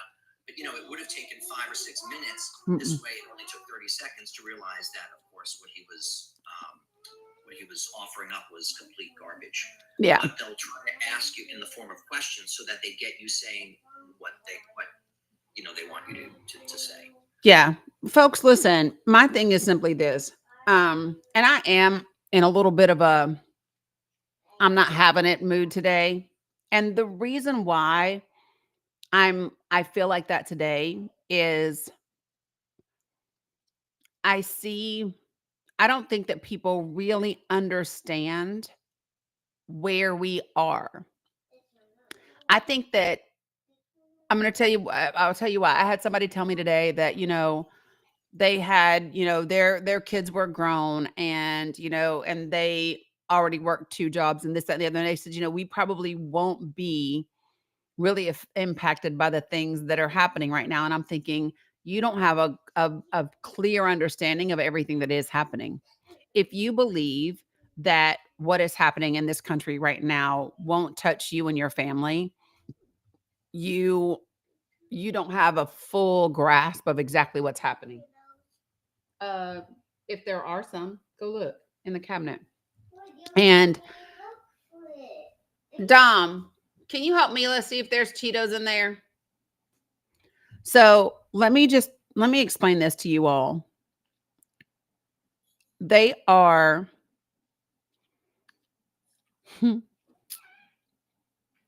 we are barely holding on to our third branch of government. Barely. And that's the judicial. Barely holding on to it right now. The Supreme Court is a shit show, right? But our federal judges are so important right now. Okay. And I don't think that people understand what the country looks like if we don't have 3 separate and equal co-branches of government. This becomes an entirely different country than we've ever known. And in case you all don't understand this, they do not give a fuck about poor people, regardless of what shade you are. When they talk about cutting 44% of the HUD budget, folks, that's everybody that's unhoused. That's everybody that, is poor. That's everybody. So they might not be taking YT people and throwing them on a plane and sending them to El Salvador, but they are sure as fuck coming after poor white people the same way they are coming after melanated people in this country. You might think that it's not going to impact you, but unless you are wealthy, it will 100%. Whether it's your Medicaid, whether it's your Medicare, whether it's your SNAP benefits. Huh? Okay. I need for you all to understand that. And this is what's important. I don't just care about people who look like me. I don't just care about people who believe like me or who love like me or who grew up like me or whatever. Right? Yeah, she's playing a game, y'all. Something about the chicken. And so that means that I am willing to do the work, not just for me, but even for the people that don't realize you're not included. So y'all remember in school how there were people that were allowed to be in the clique, not because they were really a part of the clique, but because the clique was making fun of them. The clique would make fun of them and laugh that they thought that they belonged. Y'all know what I'm talking about in school? Do y'all remember this? That's poor white people in the United States of America. Y'all think that you belong to the group, but you don't. He did. We don't have any. You have to get some of the other ones. Y'all hear me? Yep. You think that you belong and you don't. And secretly behind your back, they make fun of you. They laugh at you for supporting the people that are doing things to hurt you. Right, Jabber, last place aversion. Exactly, DJ Mott. Exactly. It's a concept. It's a concept. It's a thing. I have a paper on it. I don't know if you've ever like. There's a Of research- course you do. Yeah, it's a real thing. Like it's yeah. But continue. I'll bring it up in a minute. Yeah. And so I think that it's funny. And you know what's really funny to me? Is people like TCOM 963 who's so brave, they don't even have a profile picture up. They're so American. They just come in here and start spouting, hey, you don't belong. Please leave the US. Bro, like, number one, are you even real? Probably not. If you are, Jesus, you are sad. Do you know what a sad human being you have to be to just randomly go into TikToks? Don't put that on your face to see, okay? You can pop it, but don't put it on your face. We don't put plastic over our face, okay? It can hurt you. But I know, and he said, yo. These days, Danny, one of these days, I can't wait for you to turn to her and be like, and you're going to find out your SNAP benefit right to your grandchild. Your SNAP benefit. You're going to start telling her the stuff you meant to tell us. She's going to start crying. Yeah. All right, anyway. There are people, they talk about me multitasking. But here's my thing, folks. There are people who are acting as if this is some sort of a game. Like, oh, I'm going to be on the winning team. Do you even know what that means? What good will it be if you vote for the winning team and you no longer are able to afford food or go to the doctor or be able to have due process? And you might say, oh, that's not going to happen to me because I'm whatever. Again, if it can happen to one, it can happen to any.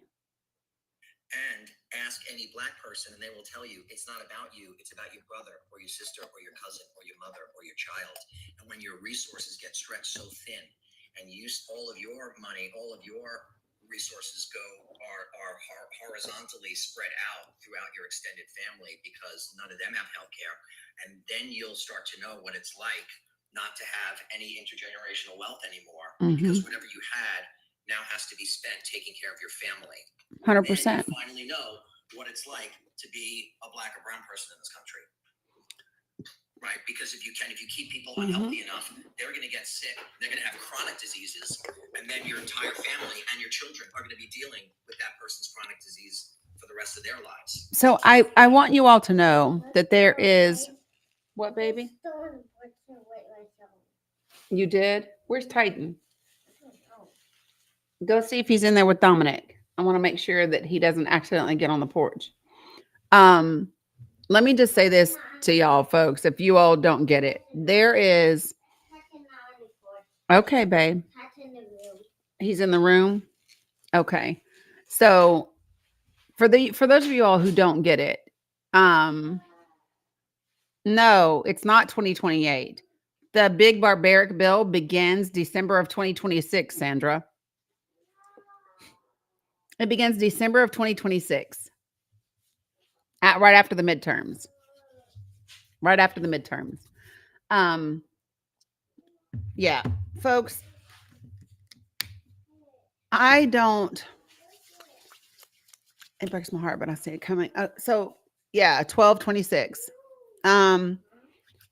Like, we are in a really serious time, and I don't have all the answers at all. I like, what's Isaiah's name, y'all? What's the guy running for Congress in Texas? Isaiah, what's his name? I know y'all gonna know. Y'all live on TikTok. Isaiah Martin. See, I told you they was gonna know. Right, Isaiah Martin. I'm so grateful for y'all. But now he's on my radar. Thank you. Yeah, they keep me straight, right? So Jabber, I saw a video of his. I think David shared it with me. And you feel seen, Cam? You want to go to mommy's house? What day of the week is it? Thursday? Okay, mommy has to work both jobs today, but I'll text her when she gets off, okay? I know. We'll see. Um no, I like this idea that he said, and I couldn't remember his name. So let me just tell y'all. So in a video that he shared today, what? Yes, she is. Girl, she is. Okay. So he had this idea that I saw him articulate in a video. And he said what needs to happen is in Texas that the Dems in the state legislature need to do a quorum buster, basically, right? Where they all leave so that they cannot pass their gerrymandered map for the state of Texas. And he said, but they don't need to leave and go to Washington, D.C. They need to leave and go to California. Because if Abbott or Paxton tries to come after them in California, Gavin's not going to be about that life, right? And he said, and then they need to do work in California where they get the Democrats in California, who are the majority, to gerrymander the fuck out of California's map and do that in all of the majorly Democratic states in the country, where, as far as population numbers go, they could gerrymander and make the Republican impact less and less, right? The same way they've been doing Democrats for a long time, the same way they've been doing Black people for a long time, right? And he said, we fight fire with fire, and then we win back Congress, and then we can pass. And he said, then they'll be so mad. So listen, he said, and then they'll be so mad, they'll want to pass a national ban on gerrymandering, and we'll get that win anyway. Because they're never going to want a national gerrymandering ban when it's working in their favor. But let me tell you something, the Black Panthers taught us real quick. You want some pew pew legislation? Let a bunch of Black folk walk around with pew pews out in the open, and then you'll get some legislation, right? That's how we got pew pew legislation. They saw them brothers with all them clink clink up over their shoulders. They said, oh shit, we can't have that, right? Sure enough, right? So you want to get a national gerrymandering ban, right? Then you just gerrymander the shit in favor of Democrats in Democratic majority places, and then Republicans will get on board with having a national gerrymandering ban. Okay, so there's one thing that I want to just context. Can I add some context to this? Yeah. Because I loved it. And a few years ago, I read a book called Rat Aft. Okay, and it's by David Daly, and it talks about the just gerrymandering in general, but what happened in 2008, 2009. And I'm just checking the author here to make sure I'm right. David Daly, D-A-L-E-Y, and the book is called. That's the book title. Okay. So in 2008, Karl Rove wrote and this is all from the book. So Karl Rove wrote an op-ed saying that they're basically like, here's what the Republican Party needs to do. Because I'm not sure if everybody knows, but and I didn't realize that gerrymandering, so it's all done based on the census, and it's done in the 0 year. So in 2008, they said, we're going to, I want to get the right numbers here. In 2010, we're going to focus on state house legislative seats and win the gerrymandering war. In the meantime, there was this guy, and I forgot his name. It's not a big deal. I don't remember everything from it. It's been a few years since I read the book. But they said, okay, so they focus on all the state house seats, and they turned like 678. Don't quote me on this, but like a lot. Okay, and they turned like several hundred state house seats because in some states, the state house House legislature is able to make the decision on their own and approve gerrymandering. In some, the governor has to approve. And so they said, we're going to flip the governors, where the governors have the final say, and we're going to flip the state houses, where the state houses have the final say. And in the meantime, they came up with this software. Now, some of you might be thinking, and you're right, gerrymandering has been going on forever, whichever party's in power. It's terrible, it sucks. But the main weapon, of course, has been to create these very thin, districts outside the cities and the suburbs, and cut a deal basically where they're like, they tell a black leader, right, who wants to get into Congress, and many black communities are like, this is the only way we can get congressional representation is by taking this deal. So they gerrymandered it, but they give them a solid, district or two. Yep. Right? But of course, they're in the, a terrible minority. Mm-hmm. So in the meantime, they came up with this software, and it was called, I think it was called RedCAD. It's like an AutoCAD software, like architectural thing, right? And they just move lines around and everything. And they use these maps, and then they would see who's in these districts. And it was like a video game. And they would just move these little lines here and there. And if they wanted some big corporation that was residing in a suburb nearby, they would say, well, let's loop that in so that we can get this person as part of our district. Yep. And then they would go back and forth. And even if there was an appointed body, right, usually it would be left up to the whatever they recommended, it would be left up to the House, the state House, or the governor. Now, the problem is that so much of this is done in secret, especially when they develop the technology. So they would just kind of do it by email. They would be like, all right, make this tweak here, make this tweak there. And so 2010 was the first time where they had this major technology, and the Republican Party, they said they were going to do it. The Democratic Party knew they were going to do it. The Democrats snoozed as usual, didn't realize the gravity of it. And in 2010, it became a major, huge win for the Republican Party. Now, when some of us were saying in 2015, 2016, we have to look out, we have to keep an eye on these state houses, which I was saying it, but I'm not going to lie to you. I was certainly not tapped into every state house race, okay, in all these states. It's impossible to track unless that's the only thing you do.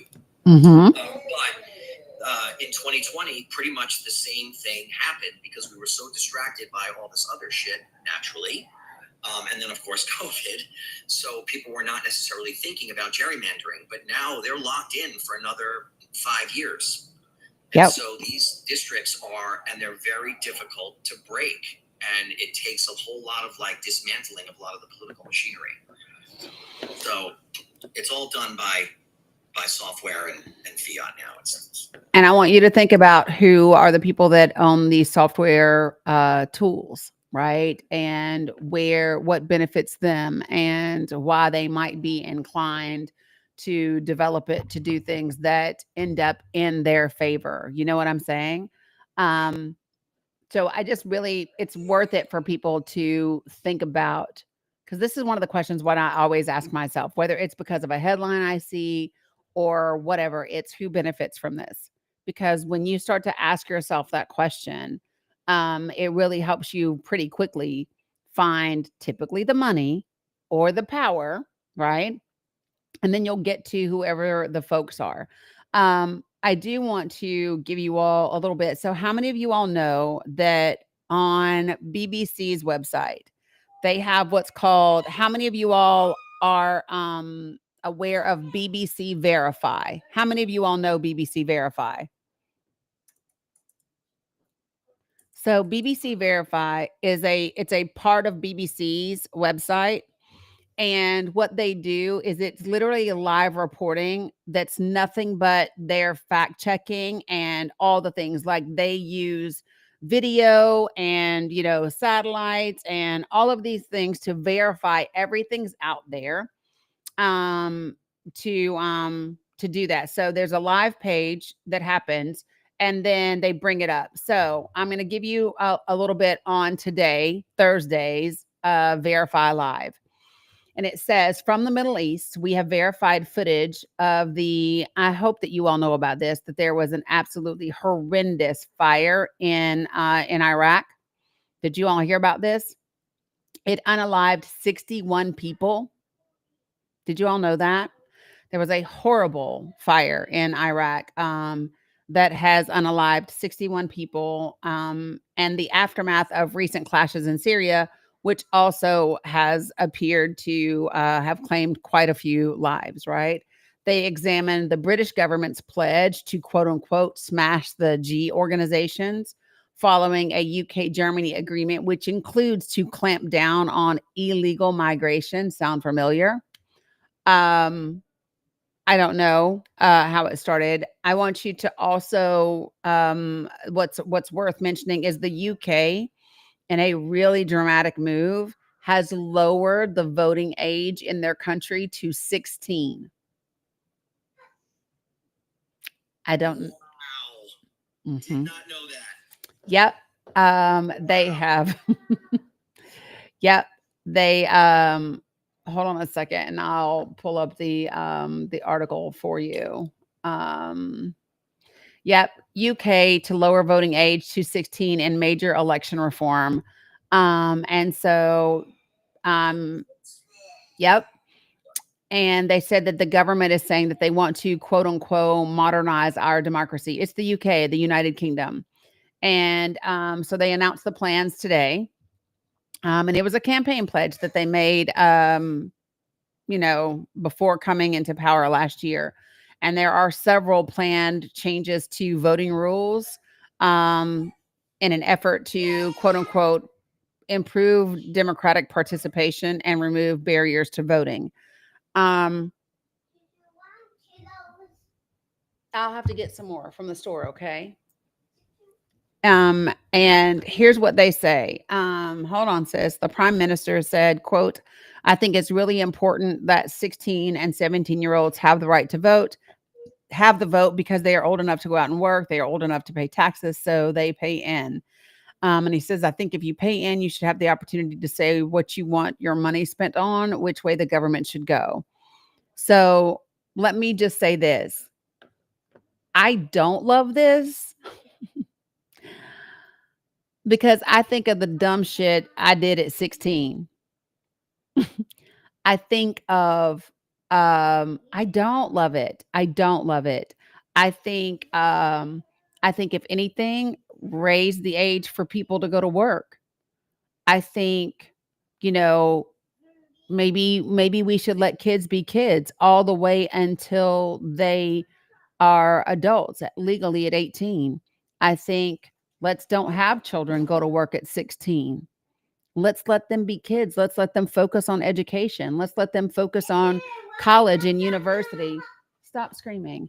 And so I think, whoops, thank you for stopping, girl.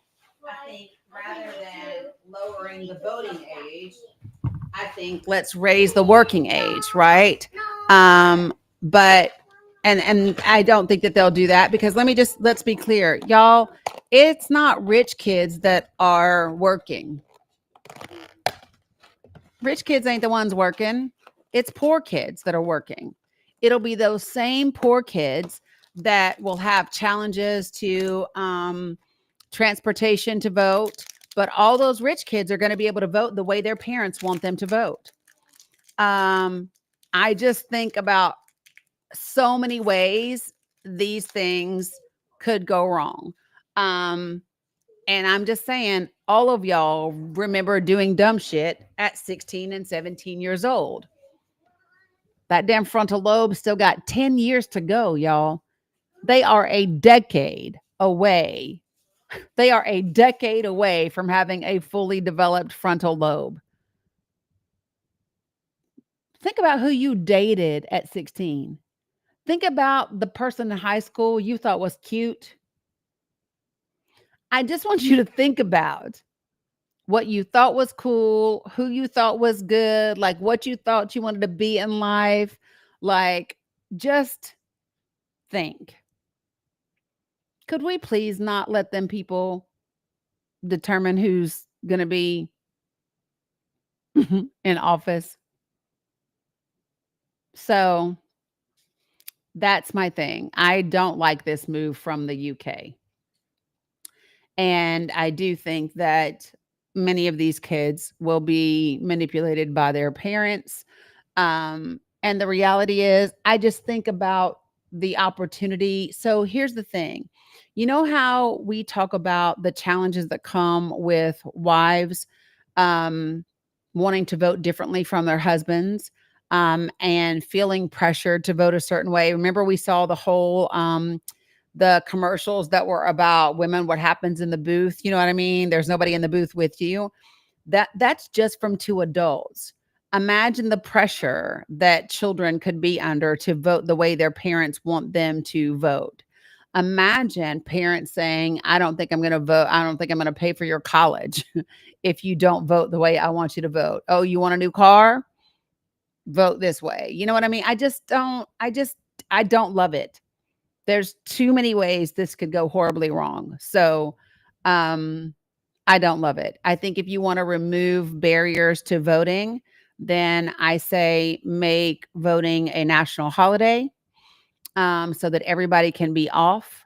I think if you want to remove barriers to voting, have everybody be issued a free ID at the age of 18, the same way that in this country, right, at 18, all boys get um, enrolled so they're available for the draft, right?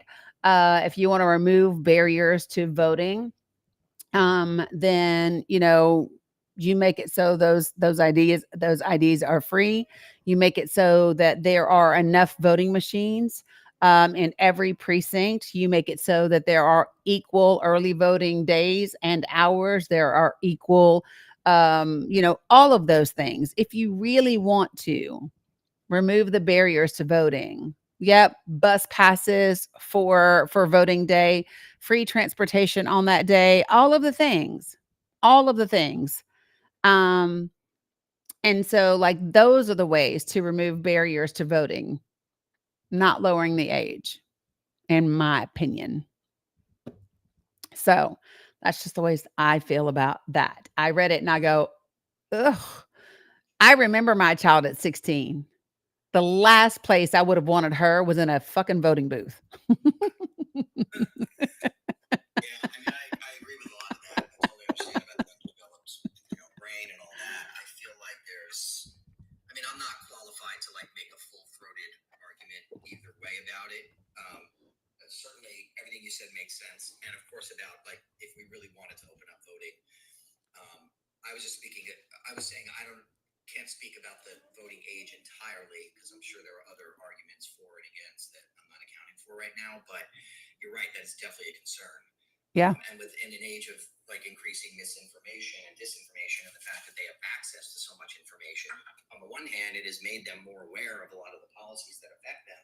But on the other hand, we just don't know how that ultimately plays out collectively for an entire population of kids that are 16 to 18 years old. I'm also thinking of just the smart ones, right? When I say that they are more privy to the policies that have an effect on them, I'm talking about the ones that are probably in a good public education system, have, critical thinking parents, and most don't.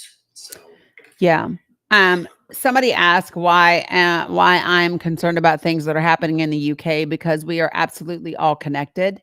Folks, if you all don't get it by now, like the Heritage Foundation has opened an office, I believe in London. Charlie Kirk has opened a Turning Point UK branch over there. There is a far right movement that is working its way over there. What's happening in this country is happening in a lot of other places around the world. This is not a singular thing. And we absolutely need to be mindful and watching what's happening all around the world, to understand where we stand and what can happen. So that is why, right, geopolitical, that is why I'm concerned um, about what's happening in the UK and other places, because it all matters. It's all connected together. So, but I did want to bring that to everyone's attention. It's crazy. especially when you think about this, the UK and Germany now have an agreement that plans to clamp down on illegal migration, and they're doing it under the context of smashing the G organizations. Sounds eerily similar to what the Trump organization said, right? I think it's important that what's happening, that UK and Germany have this same type of agreement. Okay.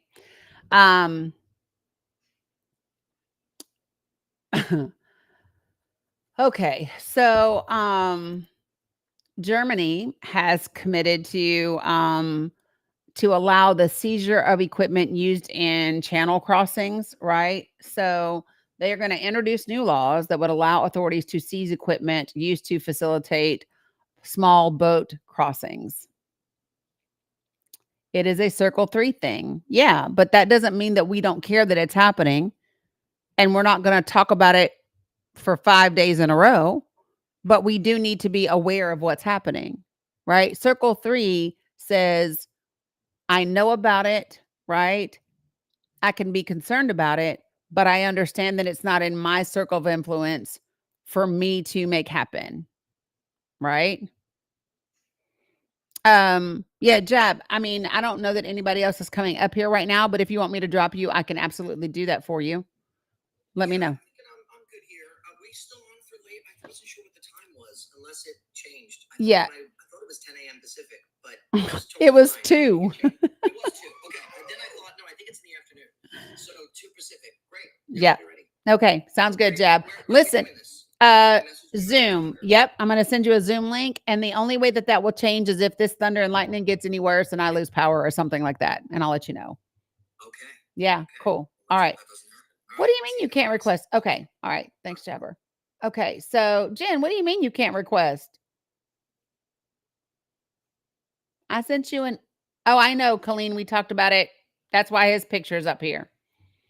What's up, Jen? What you got? Hey, I just had an idea because, like we talk a lot about education being a missing component when it comes to voting and civics and all that stuff, especially here in the States. And so what if we allowed younger people to have, representation for their taxation, but in order to be able to vote earlier than 18, you have to pass a class, right? Like getting your driver's permit. And so, if you pass the civics class and, kind of it shows that you understand the basics of how to vet propaganda or, be able to know where your resources are to get candidate information, stuff that even adults don't know, right? And they pass the class because they're working and because they want to have a voice in where their taxes go. Then they can say, okay, I passed the class. I'm going to get this early voter access. And so it's not maybe just a blanket thing. I don't like it just because it reminds me of what they did to black people. Black people had to pass a test, right? Stop, sissy. It's a poll tax. It's a poll tax. And so it reminds me of, stop, sissy. And so immediately, as soon as I heard it, I was like, just for that reason. I do wish it would be a thing, like a free thing for everybody.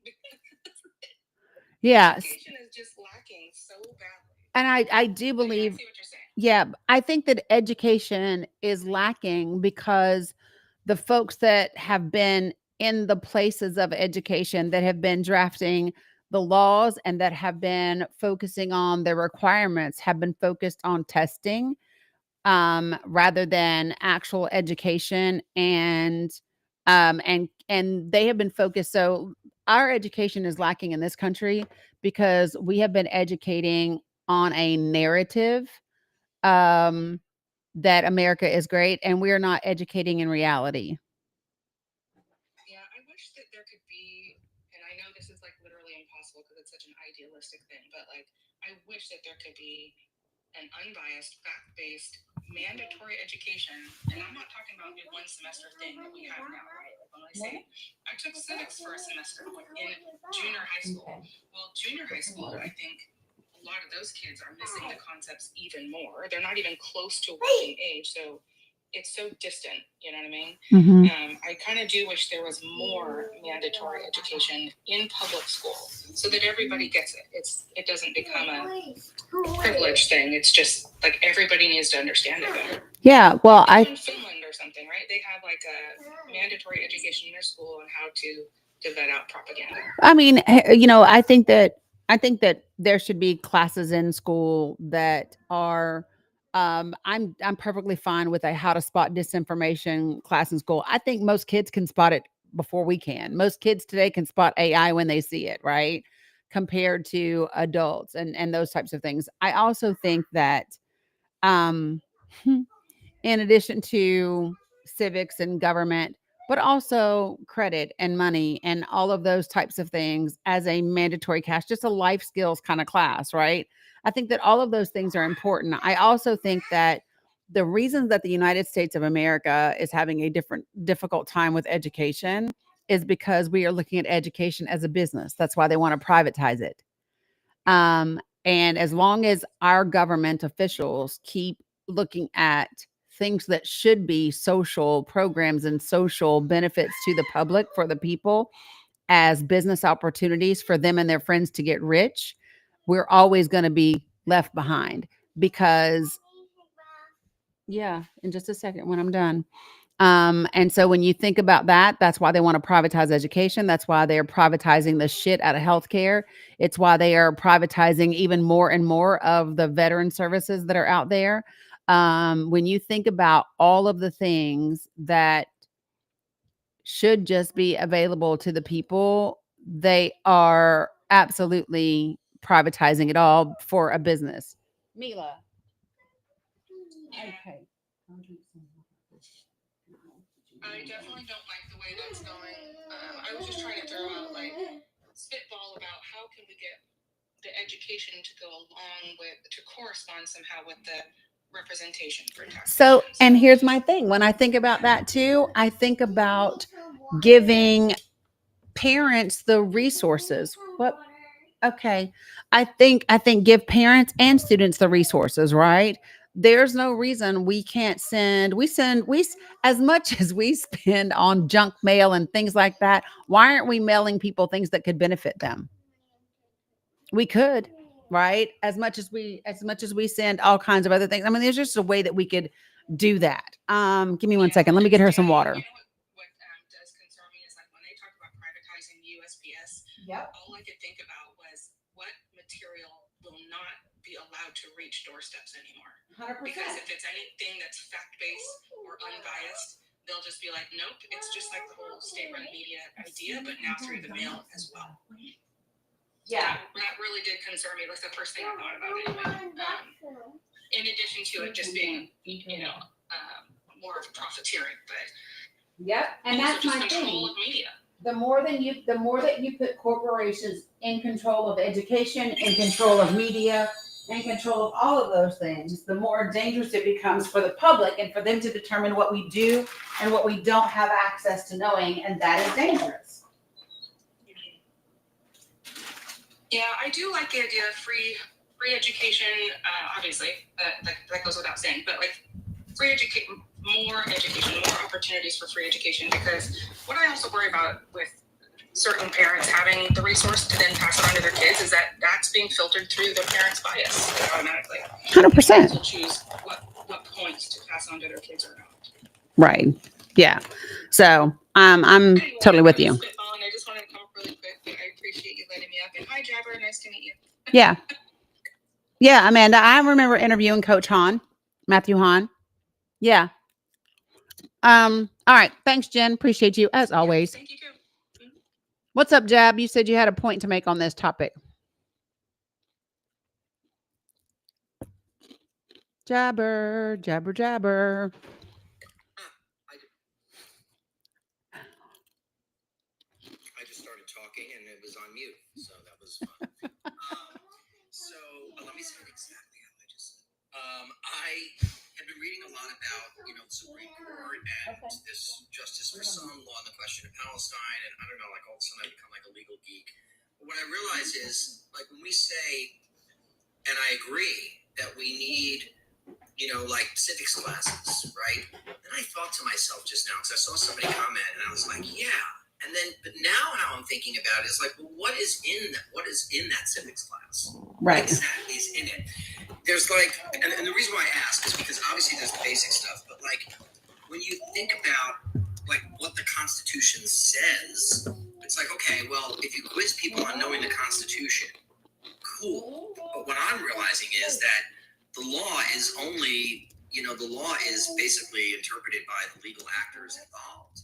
So we never learn about the legal arguments used to create the laws.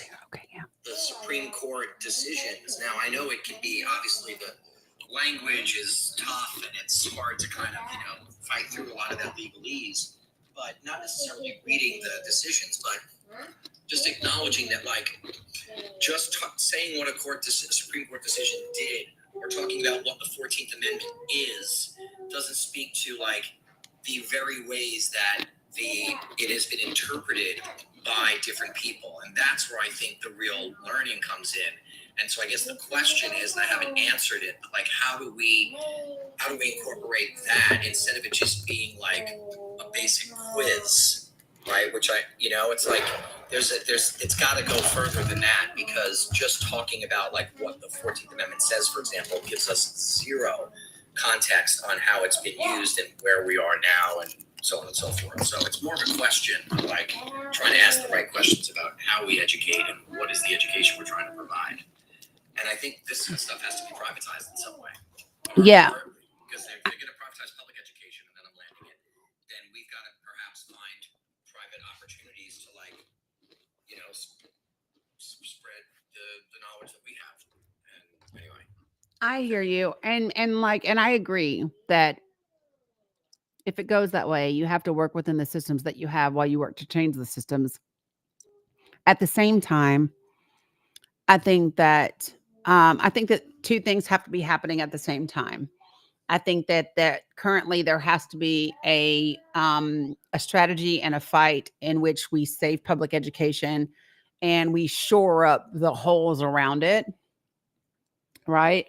And at the same time, there has to be a planning so that if this thing does come to pass, we can pretty much hit the ground running and have whatever we need for our kids.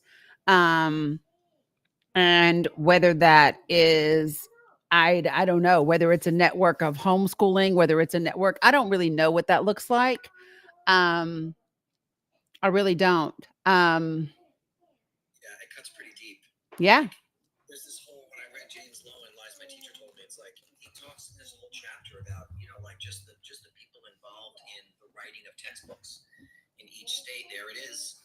I mean, it's so great. And you remember that he talks a lot about the books themselves, the history books themselves, the textbooks, like what are the organizations that are advocating for that? Like, this is all happening, and it's like really hard to track. Yeah. So let me just hold on. I'm going to play something for you guys. I've played it before. So if you've been in here and you've heard it, that's fine. But just bear with me while you listen to this clip. I first heard this clip. It's crazy to think now, but almost 8 years ago.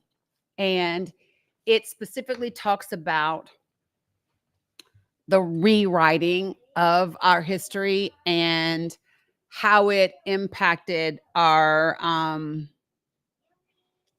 schools, our education system, sometimes our textbooks, and all the things. So if you guys will bear with me and hang tight, Renee, real quick, I just want you all to listen to this. And my folks that are over on the other side of the world where I can get away with playing things and TikTok not ding me, I will show it to you guys, but it'll be loud enough for everybody to hear. Okay. So, okay. Appreciate you, Jabber. Awesome. Okay, thanks for your patience, Renee. Always. Okay. Thanks, Jabber. Okay. So y'all ready? Here we go. I am going to share this with you all. Some of you all will know it as soon as I hit play because we have talked about it before. Some of you will not, but here we go. I'm turning it up so we can hear it. You ready? And play. Listen to how this textbook describes slavery. The master often had a barbecue or a picnic for his slaves. Then they had a great frolic. Even while working in the cotton fields, they sang songs. The beat of the music and the richness of their voices made work seem light. Yikes. That's from History of Georgia, a textbook published in 1954 that was taught across junior high schools in Georgia for decades. That sort of language is part of an intellectual movement called the Lost Cause, a distorted version of American Civil War history that's been prevalent in the South for a long time. It took shape soon after the defeat of the Confederate States in the war, when Southern historians like Edward Pollard and former Confederate General Jubal Early started preserving the South's perspective through their writings. They framed the Confederate cause as a heroic defense of the Southern way of life against the overwhelming forces in the North. That narrative has a few basic tenets: the glorification of Confederate soldiers who died for a cause they believed in, the belief that slavery was a benevolent institution, and maybe most importantly, that slavery was not the root cause of the war. The Lost Cause is one of the most notoriously effective efforts to rewrite history, and it was done by the losing side. So how did it become so deeply rooted in Southern memory? Blame the United Daughters of the Confederacy. White women, the UDC listen. was founded in Nashville in 1894 to preserve Confederate culture for generations to come. The women who made up the group descended from elite antebellum families, and they used their social and political clout to spread the pro-Southern version of the war as real history. You've probably seen their efforts to honor the Confederacy, but maybe you didn't know it was the UDC. They're the ones who covered the Southern landscape with memorials for Confederate leaders and soldiers. They used their fundraising and lobbying skills to pressure local governments into erecting monuments in prominent public spaces like courthouses and state capitals. Installed here next to the state capitol by the United Daughters of the Confederacy. The United Daughters of the Confederacy donated this memorial to the city back in the 30s. They put them along roadsides and in parks. Any place that was remotely relevant to the Confederacy was memorialized. By the early 20th century, the UDC had 100,000 members and chapters spread all over the country, but mostly in former Confederate states. And there's a reason they grew so quickly during that time. So we're talking about roughly 3 decades after the end of the war, and the Confederate veterans themselves are beginning to die off. So there is this push to find ways to commemorate it, because the big challenge by 1900 was there's a new generation of white Southerners being born, and they never experienced the war years. That push is visible. Most of the Confederate monuments were erected during the UDC's height of influence. There's a rhetoric around monuments that we want to get this thing built before all of that generation has died off. And the reason we want it is to teach future generations about those men. Dr. Karen Cox wrote the book on the UDC, and I asked her if it was fair to say the group established the Lost Cause as historical fact in the South. Oh my God, yeah. They were the leaders of the Lost Cause into the 20th century, and they made it a movement about vindication. Just to give you an idea of how effective they were, they successfully lobbied for a Confederate memorial in Arlington National Cemetery, which U.S. President Woodrow Wilson proudly unveiled to a cheering crowd. Now that's influence, right? Monuments are the least of what they did. What? I mean, they are the most visible and tangible, but the work with children was far more influential. It turns out a central UDC objective is shaping how children think about the war and their Southern heritage. One of their most powerful tools? Textbooks. Take a look at this pamphlet called A Measuring Rod for Textbooks. It was written by the illustrious Southern historian Miss Mildred Rutherford, an educator, orator, and author of Southern history textbooks. She's also very pro-slavery. The pamphlet announced the formation of a textbook review committee featuring prominent Southerners like 5 former Confederate generals. This group was committed to spreading the truths of Confederate history, so they instructed school boards to reject any textbooks that did not accord full justice to the South. And they urged libraries to deface every book in their collection that didn't measure up by writing the words "unjust to the South" clearly on its cover. This pamphlet was shared widely with school boards throughout the South, and UDC-backed committees closely monitored history books to make sure Northern influence never reached classrooms. So the core language of an approved textbook aligned precisely with that of the Lost Cause. Yep. You know, stuff like, the Confederacy lost in the war between the states, but Georgia never forgot to honor her Confederate soldiers. History of Georgia was on the UDC's approved list. It was also written by E. Merton Coulter, a self-described Southern historian and historian-described white supremacist. They understand that how you educate, who wins the writing game, who wins the battle over history, ultimately wins the war. That's the big fight for the UDC. But their work with children went further than the classrooms. The UDC formed an auxiliary group called the Children of the Confederacy, which was designed to get kids born in former Confederate states to actively participate in their version of history. Group leaders had kids recite call and response truths from something called the Confederate Catechism. Children up to the age of 18 would compete and be rewarded for memorizing long passages of lost cause rhetoric. So it would be like an after school thing, like that was your club. You would go after school to the meeting of the Children of the Confederacy, and your leader might teach you songs of the South like Dixie or other songs that were considered Southern patriotic songs. They would have them write essays, go visit the veterans, and learn this catechism. Children were also the centerpiece of their community's monument unveilings, like this living flag at the dedication of the Stonewall Jackson Monument in Richmond. Yes, those are school children. The UDC's efforts shaped the identities of children who grew up with the lost cause. They made history personal, and that made their story last longer. Generations of children learning that narrative in a variety of ways grow up to be, segregationists in the 50s and 60s, because that's been drilled into them since they were children. After World War I, the UDC started losing steam, but the damage was done. The monuments were in place, and the textbooks they wrote remained in Southern classrooms until the late 70s. And the women's group did it all without the right to vote or participate in politics. You can still get glimmers of this lost cause memory of the war from people who will always choose to see it through the personal. And I think the UDC, to a great extent, that was their goal. So the next time someone says the Confederate monuments are about remembering our history, just know that that's exactly what the United Daughters of the Confederacy wants you to think. So for those of you guys,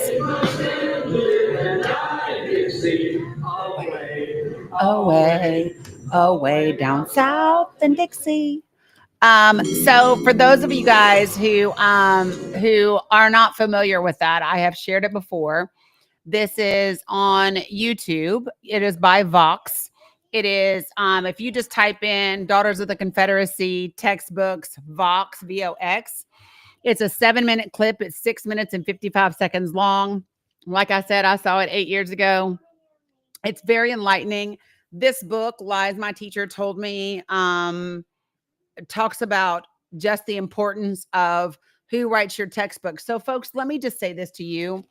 When, hey Jules, when the GOP screams like they have been for the last several years, that the left is trying to indoctrinate children, and we're just like, what the fuck are you talking about? They're saying it because they know that they've done it before.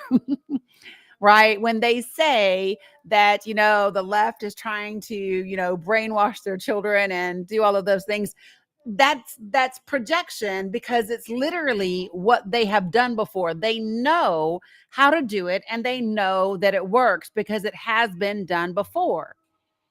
And so that's the one thing that I want people to understand about this, is that it's not hyperbole. They're not just like, oh, we're scared that this is happening. No, they know that this works if you do it. And so you really want to think about, if you have never looked at your child's textbook, I highly recommend that you do. If you've never gone to a school board or asked to see the curriculum, highly recommend that you do, so that you know what your children are being taught, 100%. Renee, you had something you wanted to say? I actually had written a paper a couple of semesters ago on those ladies. But anyway, so I heard about them. But I don't know, I was going to say something totally different, but this kind of just brought some things to my mind, and I'll just share it. So, things are taught at home, right? And I put in the chat that we need to teach our children, because we can't always rely on the schools, to be critical thinkers, right? I think that's the problem we're having. And while we were listening to this, it took me back to this person that I dated, who ended up being a white supremacist. And he was supposed to be, when we dated, I saw no signs of it whatsoever.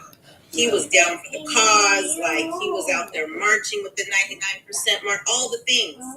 He broke up with me. Years later, I see him on my local news, he was fired from his union because he was supposed to be a keynote speaker in Charlottesville. And he has a son. His son, at the time when I was dating him, was only about 6 or 7. So, you know, these are things that are going to be generational, right? He's going to then pass that down, right? And so that's the scary part to me. Like, you and I can do what we're doing on a positive way for our children. But all the kids out there that don't have us and have people like this. So Right. anyway, just, you know, that brought, you know, it just stood out to me. But what I really wanted to come up and ask was, you know, I have this concern with the suppression that we are getting with our voices. The Midas Network just did a whole post on, they have like 2 strikes, and if they get another one, basically they may not be able to come on to TikTok anymore, right? And so I think with creators like yourself, and I know Zeus, he was kicked off. I mean, that's a concern of mine, because at what point are we going to stop getting PBS, right? PBS and NPR. Like, at what point? I feel like we're becoming Russia, right? Like, we're being suppressed. And so, I don't know, I just wanted your thoughts on that, and like, how far do you think this is going to go? Like, I think it's going to go as far as we let it go. That's one of the things that I will say. I just had to block somebody on Facebook. Sorry. But yeah, I think as far as we let it go, that would be the other thing. Again, this is where I kind of get pissed at those who are on the side of democracy that have the means and the ability, right? So I just want people to understand who we all know who owns 60% of TikTok now, correct? Because I've shared this several times. How many of you all don't know who owns TikTok, the majority of it now? Because I've told you guys several times. So BlackRock, oh, y'all don't know. Okay, so BlackRock owns a big portion. So there's several real big corporations now. So this is the reason why TikTok has been allowed to remain. And I will show you. So give me 1 second. All right. So ByteDance, which is the parent corporation that has the algorithm. So it is BlackRock, General Atlantic, Susquehanna International Group. Those folks own 60%. 20% is owned by the company's founders, and 20% is owned by its employees, including 7,000 US-based employees. So you all know who BlackRock is. You shouldn't be surprised. General Atlantic, Susquehanna International Group. My question is, where are the left-leaning corporations that can create their version of TikTok? You can't tell me it doesn't exist, because I know that it does. You can't tell me that we don't have the ability to elevate people like Joe Rogan and Candace and Ben Shapiro and even dumbass Charlie Kirk, because we do. But for whatever reason, the Democratic Party, the Democratic corporations, they don't do what the Republicans do. And it's just the dumbest shit that I've ever seen, because, and well, let me just say this, unless it's by design. Unless it's by design, because those people are technically, they like the idea of liberal issues, but they want their tax cuts and they want their corporate cuts and they want their, you know what I'm saying? Right, Lisa, that's exactly what I'm saying. They benefit from the GOP economic policy. So are you familiar with Fanbase? Yeah. What do you think about them? They're, you know. I think, I mean, I've gotten on there. What I think is that it didn't have the functionality that I need to do all the things that I do. I joined Clapper, but like, honestly, I don't have time to be on all of them right now. Clapper is the one that I think is the most like TikTok in terms of how it operates and its functionality and all of that. Yeah, and I do have a podcast, right? And so for me, my thought process is if something happens here, I will just literally start doing my live from the podcast. And run video on it as well as audio on it, and then just turn it into literally like a Sirius XM kind of thing. But yeah, and just go from there so that I'm not, and then I'll just set up, like I already have the okay baby when she gets off work. And I already have it set up to where people can subscribe directly through me, the same way that they are through TikTok now, right? So I have the foundational elements put together, but what I need to do is finish redoing my website and all of that. So for me, I am laying a foundation for those things. I'm on Blue Sky. I'm on YouTube. I would probably also launch a second podcast, which would be the same podcast on Substack as well. But this is exactly why I want people to join my Discord, because I think there's over 700 people in the Discord right now. And I need to post the link again for the email list so that I can start. For me, it will be an email list. It will start being Substack, and then the podcast. That will be those will be my primary places of functioning. So I need to download those too, but I don't have enough storage. So people have been telling me Discord and Substack. You said yes, Discord you can operate through your browser if you don't want to download the app. Yeah, but so like for me, those are the places where, and so in terms of functionality, I love Substack. Blue Sky is, from what I've seen, is more cliquish. It's who you know, and are you connected to the right people? The algorithm doesn't really do it for you. And so that I don't like as much. And so it's just, I don't know.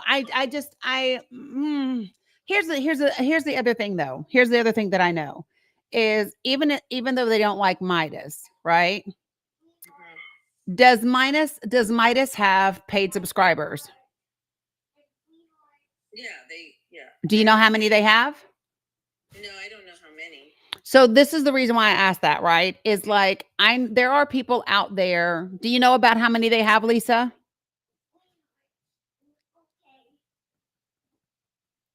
So like they have a ton. Yeah. See, and I'm not worried. I guess I'm not worried as much about me because I don't know. I'm not Dean. I'm not Harry. I'm not Parker. I'm not whoever the Good Trouble dude is. Like, I'm not Don Lemon. I'm not any of those people. No, you're powerful though. I don't know. I disagree with that. Well, what I'm saying is like most of those folks don't know who I am. You know what I mean? Like, I'm not a debater. I'm not a gotcha moment kind of girl. I'm not a,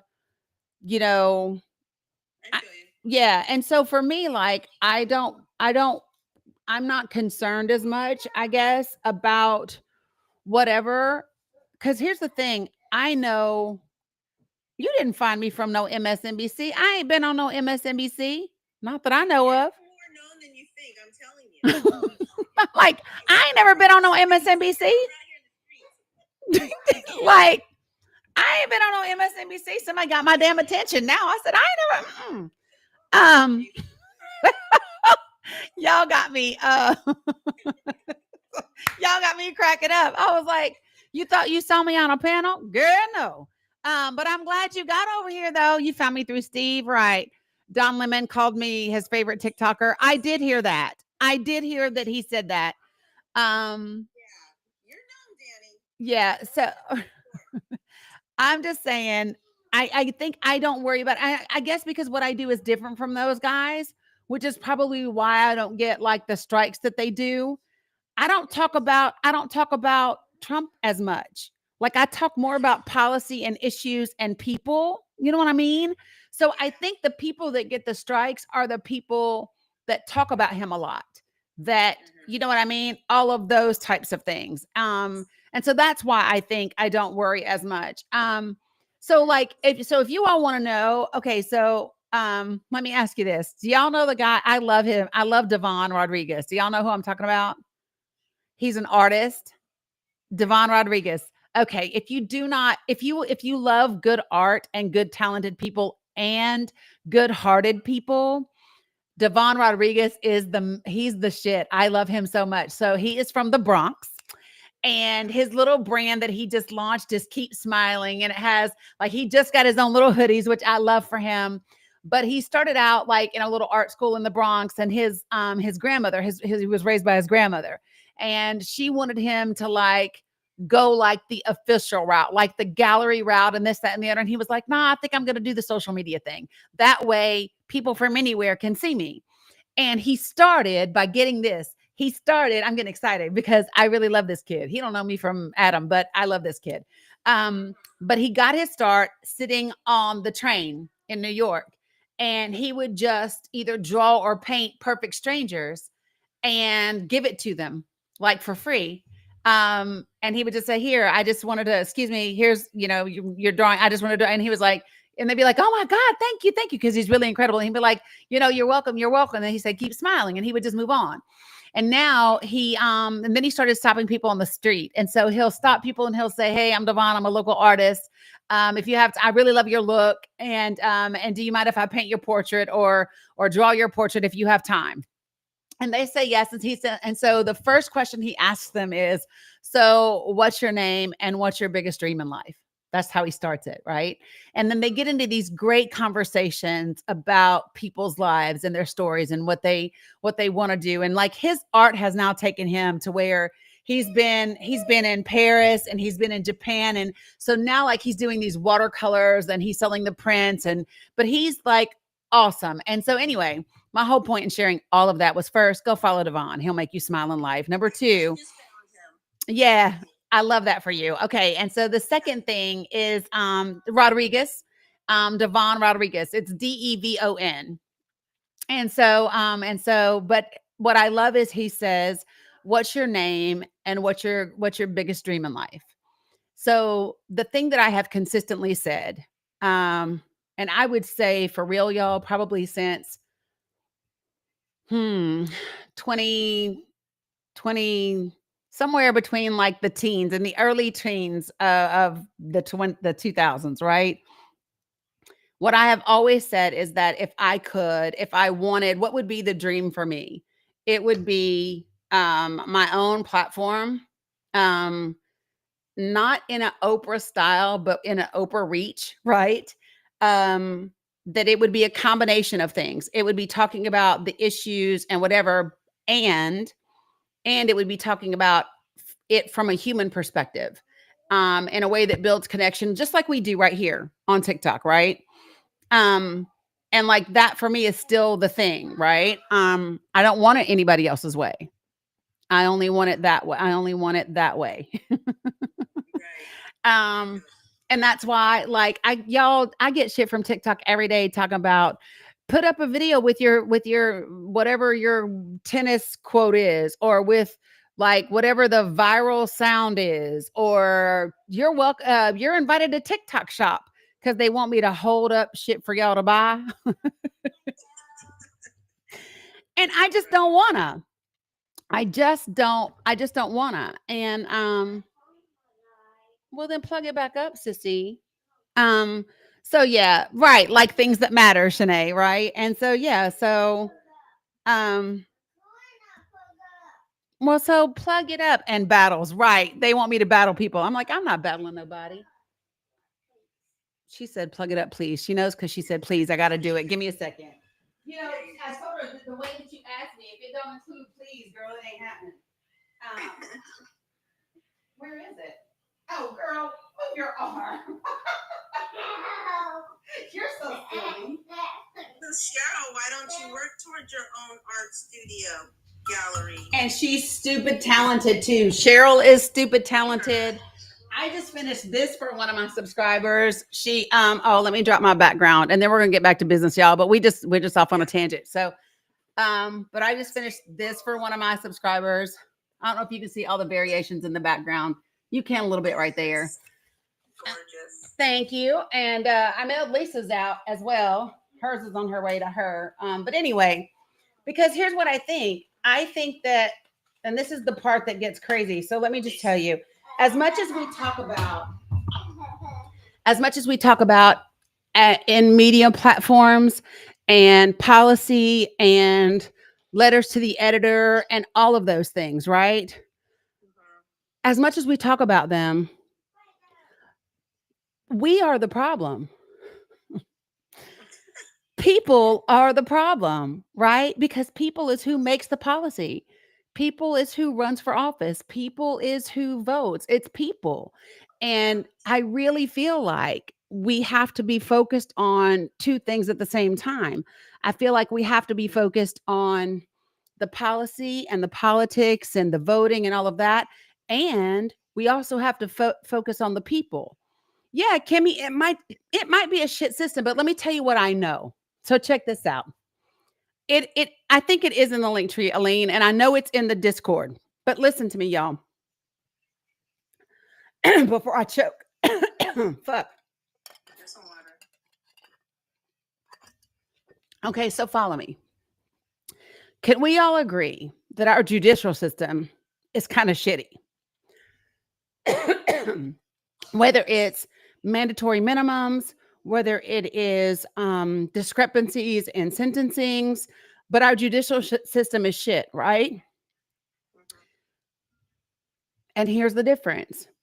When I have a judge, and I'm about to get emotional, but when you get a judge that understands the power of their position, and you get a judge that understands that people are people, and one bad act isn't the substance of who somebody is, and that sometimes second chances are relevant and necessary, and you know, those types of things, that one judge in the middle of a really shitty system can be a powerful force for good. So here's my thing. If you change the people, you will change the system. You can change the system, and if the people don't change, the system stays shitty. We changed schools. We integrated them. But it didn't fix everything, did it? Right. We changed our system around housing. We changed our system around women being able to vote. We changed our system around Black people being able to vote. And all they did was start gerrymandering shit because we didn't fix the people. Right. So we have to be about the business of fixing the people and the systems at the same time.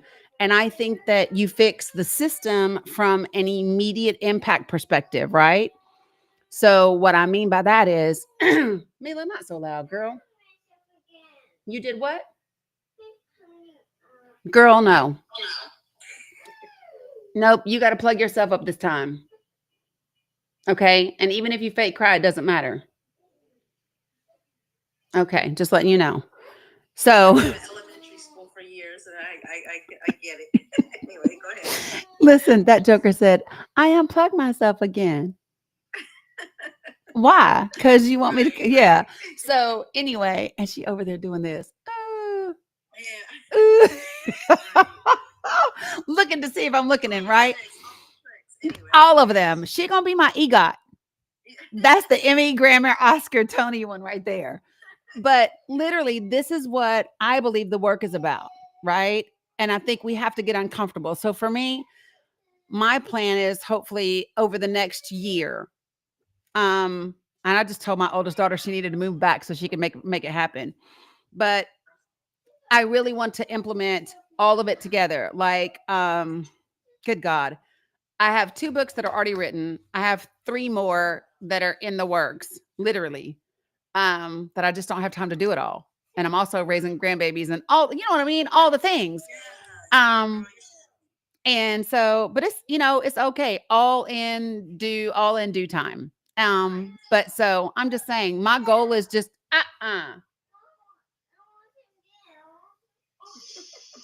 girl, Mila.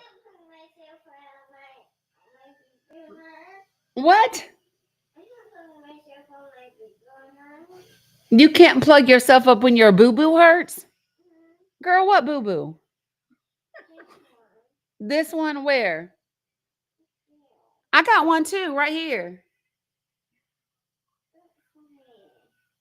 Dominic, will you come plug your sister up? This child. My boo-boo hurts. And she talking about a scratch on her hand, right? Will you plug her up, please? Yeah, but no, but I appreciate you. And I do have concerns about like the things that I see, right? I do. And what can I do? I can have the platform, I can have the podcast going, I can have the Discord and then get everybody on an email list and then primarily funnel people through that way because that's direct communication, right? And then just be prepared for whatever happens. Right. And So I think too, it's like it made me think like you said, it's the people, right? So we are the people. So like sharing your information. I've shared your life with many people and I say this is where you're gonna get some factual stuff. You know what I mean? So we the people can make those changes. So if it gets really bad, we know where we can go. yes. But it's gonna take us the people. 100%. 100%. Because I've even thought about, so do y'all remember when so I used to have, I need to see if I still have this URL or not. But did you know that you can take your Zoom or OBS or whatever and redirect it through a URL? So it's almost like your own TV show. Did you know that? I didn't know that. Kind of like casting, maybe. Almost like casting. Yep. And so my thing is, I wonder what I need to do to put, this is my brain, just like, how do I da da da da da? Because if I'm being really honest, I don't want not that I wouldn't be on somebody else's platform, right? I'm not gonna be on anybody else's platform that tells me what to do. I'm not gonna compromise the whatever. But so I'm starting to think about, well, okay, so how are these things possible without ABCDXYZ? Right. And so we'll just see. People need to be thinking of those things. Exactly. 100%. Yep. Agreed. Well, yep. Thanks for chatting. Yes, I appreciate you. Appreciate you, sis. Drop me down. Okay. I got you. All right, bye. All right. So I want to really quickly tell you guys, yeah, I saw that, Tara Love. Yeah, we talked about it earlier. I think that they want a rise out of Black folk, Tara Love, to be honest. She's asking about them saying that the DOJ asked for a 1-day sentence for the police officer found guilty of unaliving Breonna Taylor. I see that. I think they want a rise out of us. And I think the best thing that we can do is not take the bait. Don't take the bait. Don't let anybody push your buttons. There's a reason they did this shit on a good trouble protesting day. There's a reason. They want you so that they can justify what they're doing. The same way they sent the National Guard into California when it was peaceful to make it unpeaceful. Don't take the bait. Don't take the bait, period. Right? And let me just tell you this. You have to play chess and not checkers. You have to play the long game, right? And understand what they want and why. Don't let them manipulate you. You got to think 3 steps ahead. So you got to ask yourself, why would they do that? What's the benefit for them? All they want to do is irritate you. That's it. That's it. Here's the thing, y'all. We can't do anything about Breonna Taylor being gone. And it's not like we have ever expected true justice from this government anyway. If we're being like just direct and transparent, right? So okay, sis. And so for me, it's not about that. It's we got to play the game the way that it needs to be played. Didn't I already make you moodles? I did before I went live for a reason.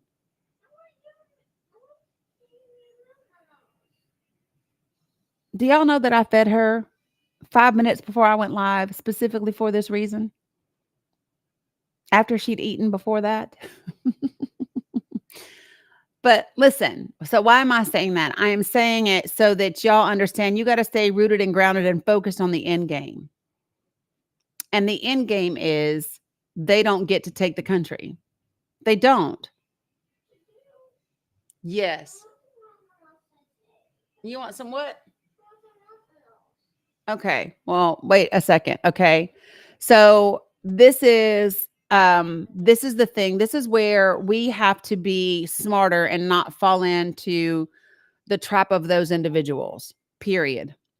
Okay? So we can't do y'all do understand that we can't do anything about the DOJ asking for a 1-day sentence for the police officer that unalived Breonna. We can't do anything about that. So focus on what you can control. Focus on what you can influence. Never let them see you sweat and be focused on the long term. The long term is we are not the country that they are trying to make us. They're not. And we are not the people that they are trying to make us. They want you to be angry. They want you to be aggressive. They want you to be scary. They want you to be criminals. They want you to be all those things. Yes, Shanae, she does, right? Don't give them what they want. Don't give them what they want. This is where you get smart and you become intentional and you develop strategy. You become well-informed and then you take action based on that information. Don't let them make you something you are not. And more importantly, don't let them make you something you have no desire to be. I have no desire to be like them. Not even to win. Because I know that I can win differently. Kimmy, get the emotional regulation for it. When you say you don't have the emotional regulation for it, be careful what you speak. If you don't have it, cultivate it. Cultivate it.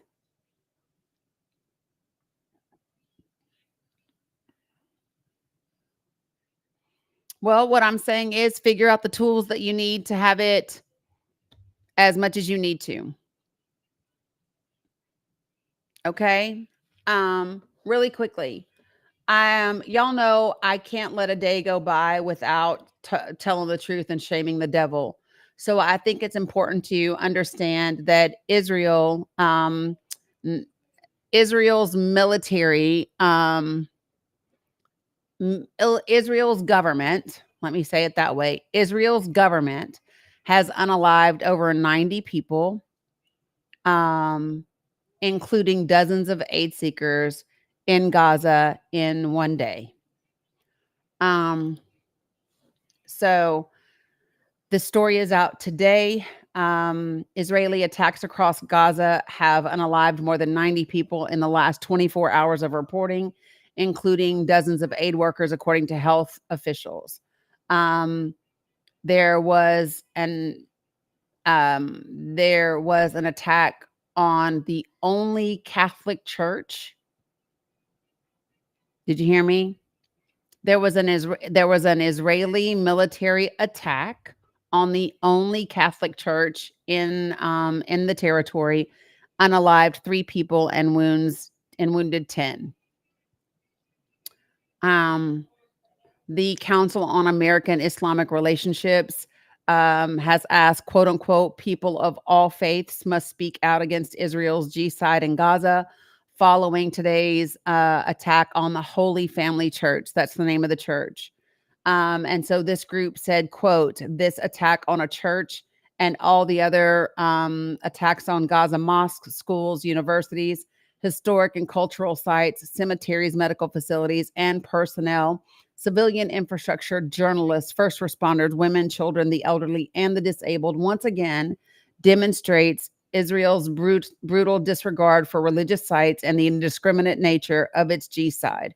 That is from the executive director of the Council on American Islamic Relations today.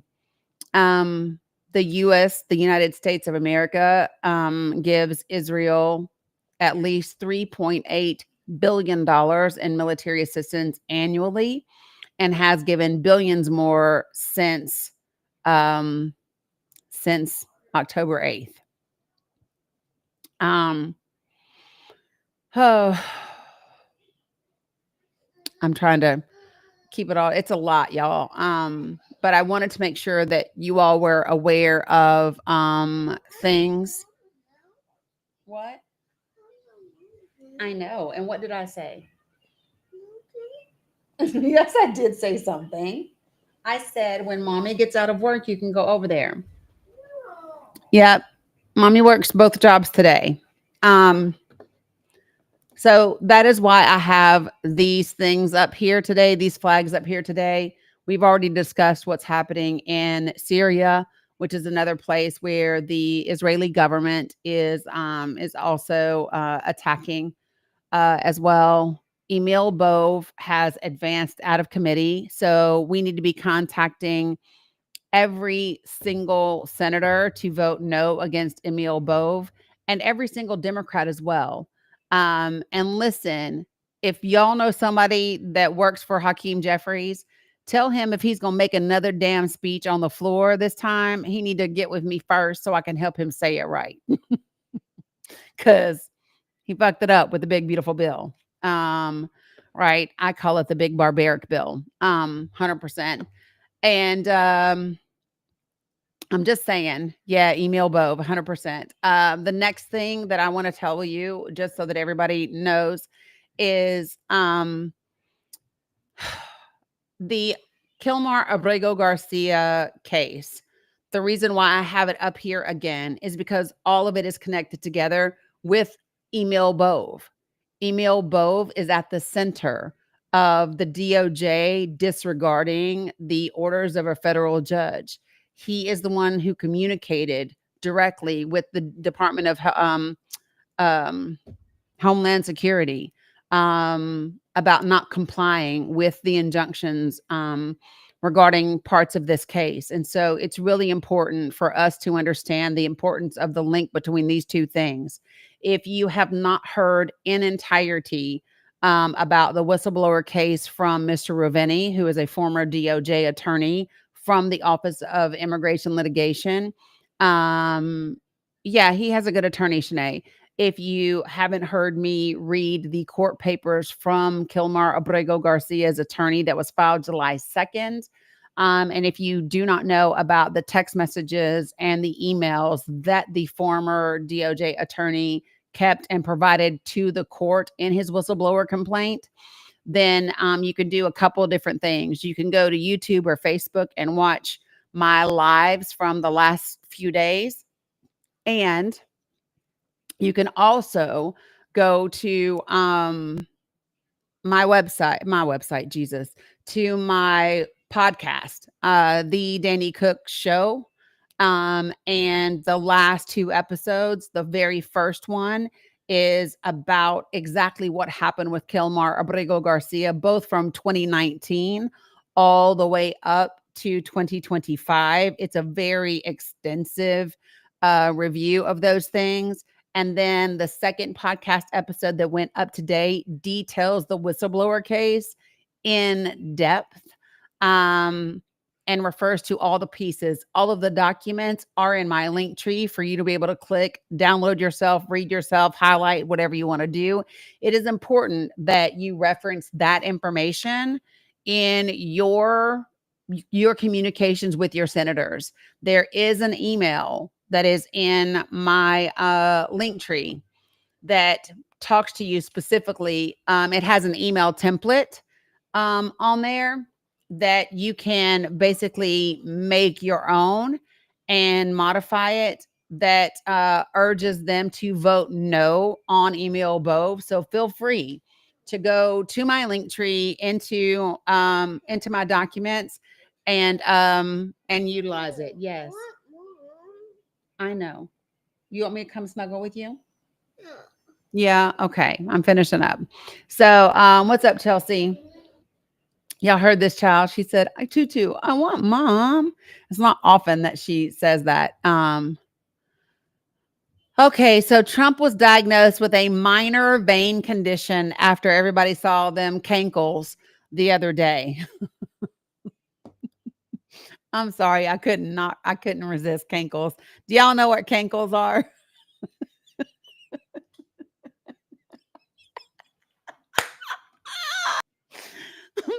So the other day when he was at that event and they saw his ankles were so big and swollen.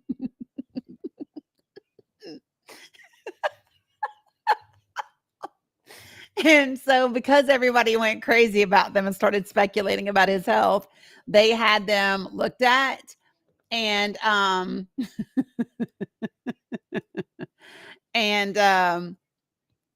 they are saying he has they are saying that he has a mild vein condition. I'm not a doctor, so I'm not going to say anything about what his condition is because I'm not a physician, and I'm not going to say. Well, the only thing that I will say is that based on all of the things that the little bit that I do know, I don't agree that it's probably a minor vein thing, but that's my own personal opinion. I do not know, right? Listen, I want to tell you all this. Now, instead of this being a Judiciary Committee email, this is an entire Senate email that needs to be done. And let me say this. Remember, J.D. Vance had to be the tie-breaking vote the last time. It is really important right now that we contact as many senators as possible to make them work for this vote. There is a good chance of getting this not passing through the Senate. And that's what people need to be counting on. The only other thing that I'm going to say with regard to this, y'all know Tom Tillis went on somebody's damn talk show talking about he's done with the bullshit and he doesn't put up with anybody flexing on him. And I really, with all my heart, just want to say, shut the fuck up, because now that you've said you're not running again, now you want to talk shit to position yourself for like a gubernatorial run. But here's what you can do. If you really want to show that you are not following marching orders, then vote against Emil Bove. All of the folks that are in North Carolina need to be saying that very thing to Tom Tillis and everybody else. Okay. So I just wanted to give you that. Give me a second. What, baby? Okay. You want some ice cream? Okay. Let me see if I can make it happen for you. Okay. So what I've added to this document is I've taken out the House information because only the Senate votes. And I've added, in addition to the Senate Judiciary Committee members, I've added a link directly to members of the Senate so that you can go in and literally pull from here your senator's information and their telephone number, their contact information, and all the things so that you can contact them. Okay. I think that is all I have for you folks right now. I am going to, I know, Tara Love. I'm going to get off here and I don't know. Maybe I'll try to get this girl some ice cream. She was very good for me yesterday when I had to go to my VA appointment. So, try to do that. So I appreciate you all. I can't take a nap. I'm supposed to have, well, it depends on the storm, Merlot. I don't know if we're going to the pool or not. If you heard that damn, no, she already had noodles. She doesn't get two noodles. But she does want ice cream. So we'll see if I can make that happen for her. All right. I appreciate you all. Love you much. Please make sure that you are following across the socials and the podcast. I will see you all, I don't know, maybe tonight. If not tonight, definitely tomorrow. All right. Appreciate you much. Take care of you.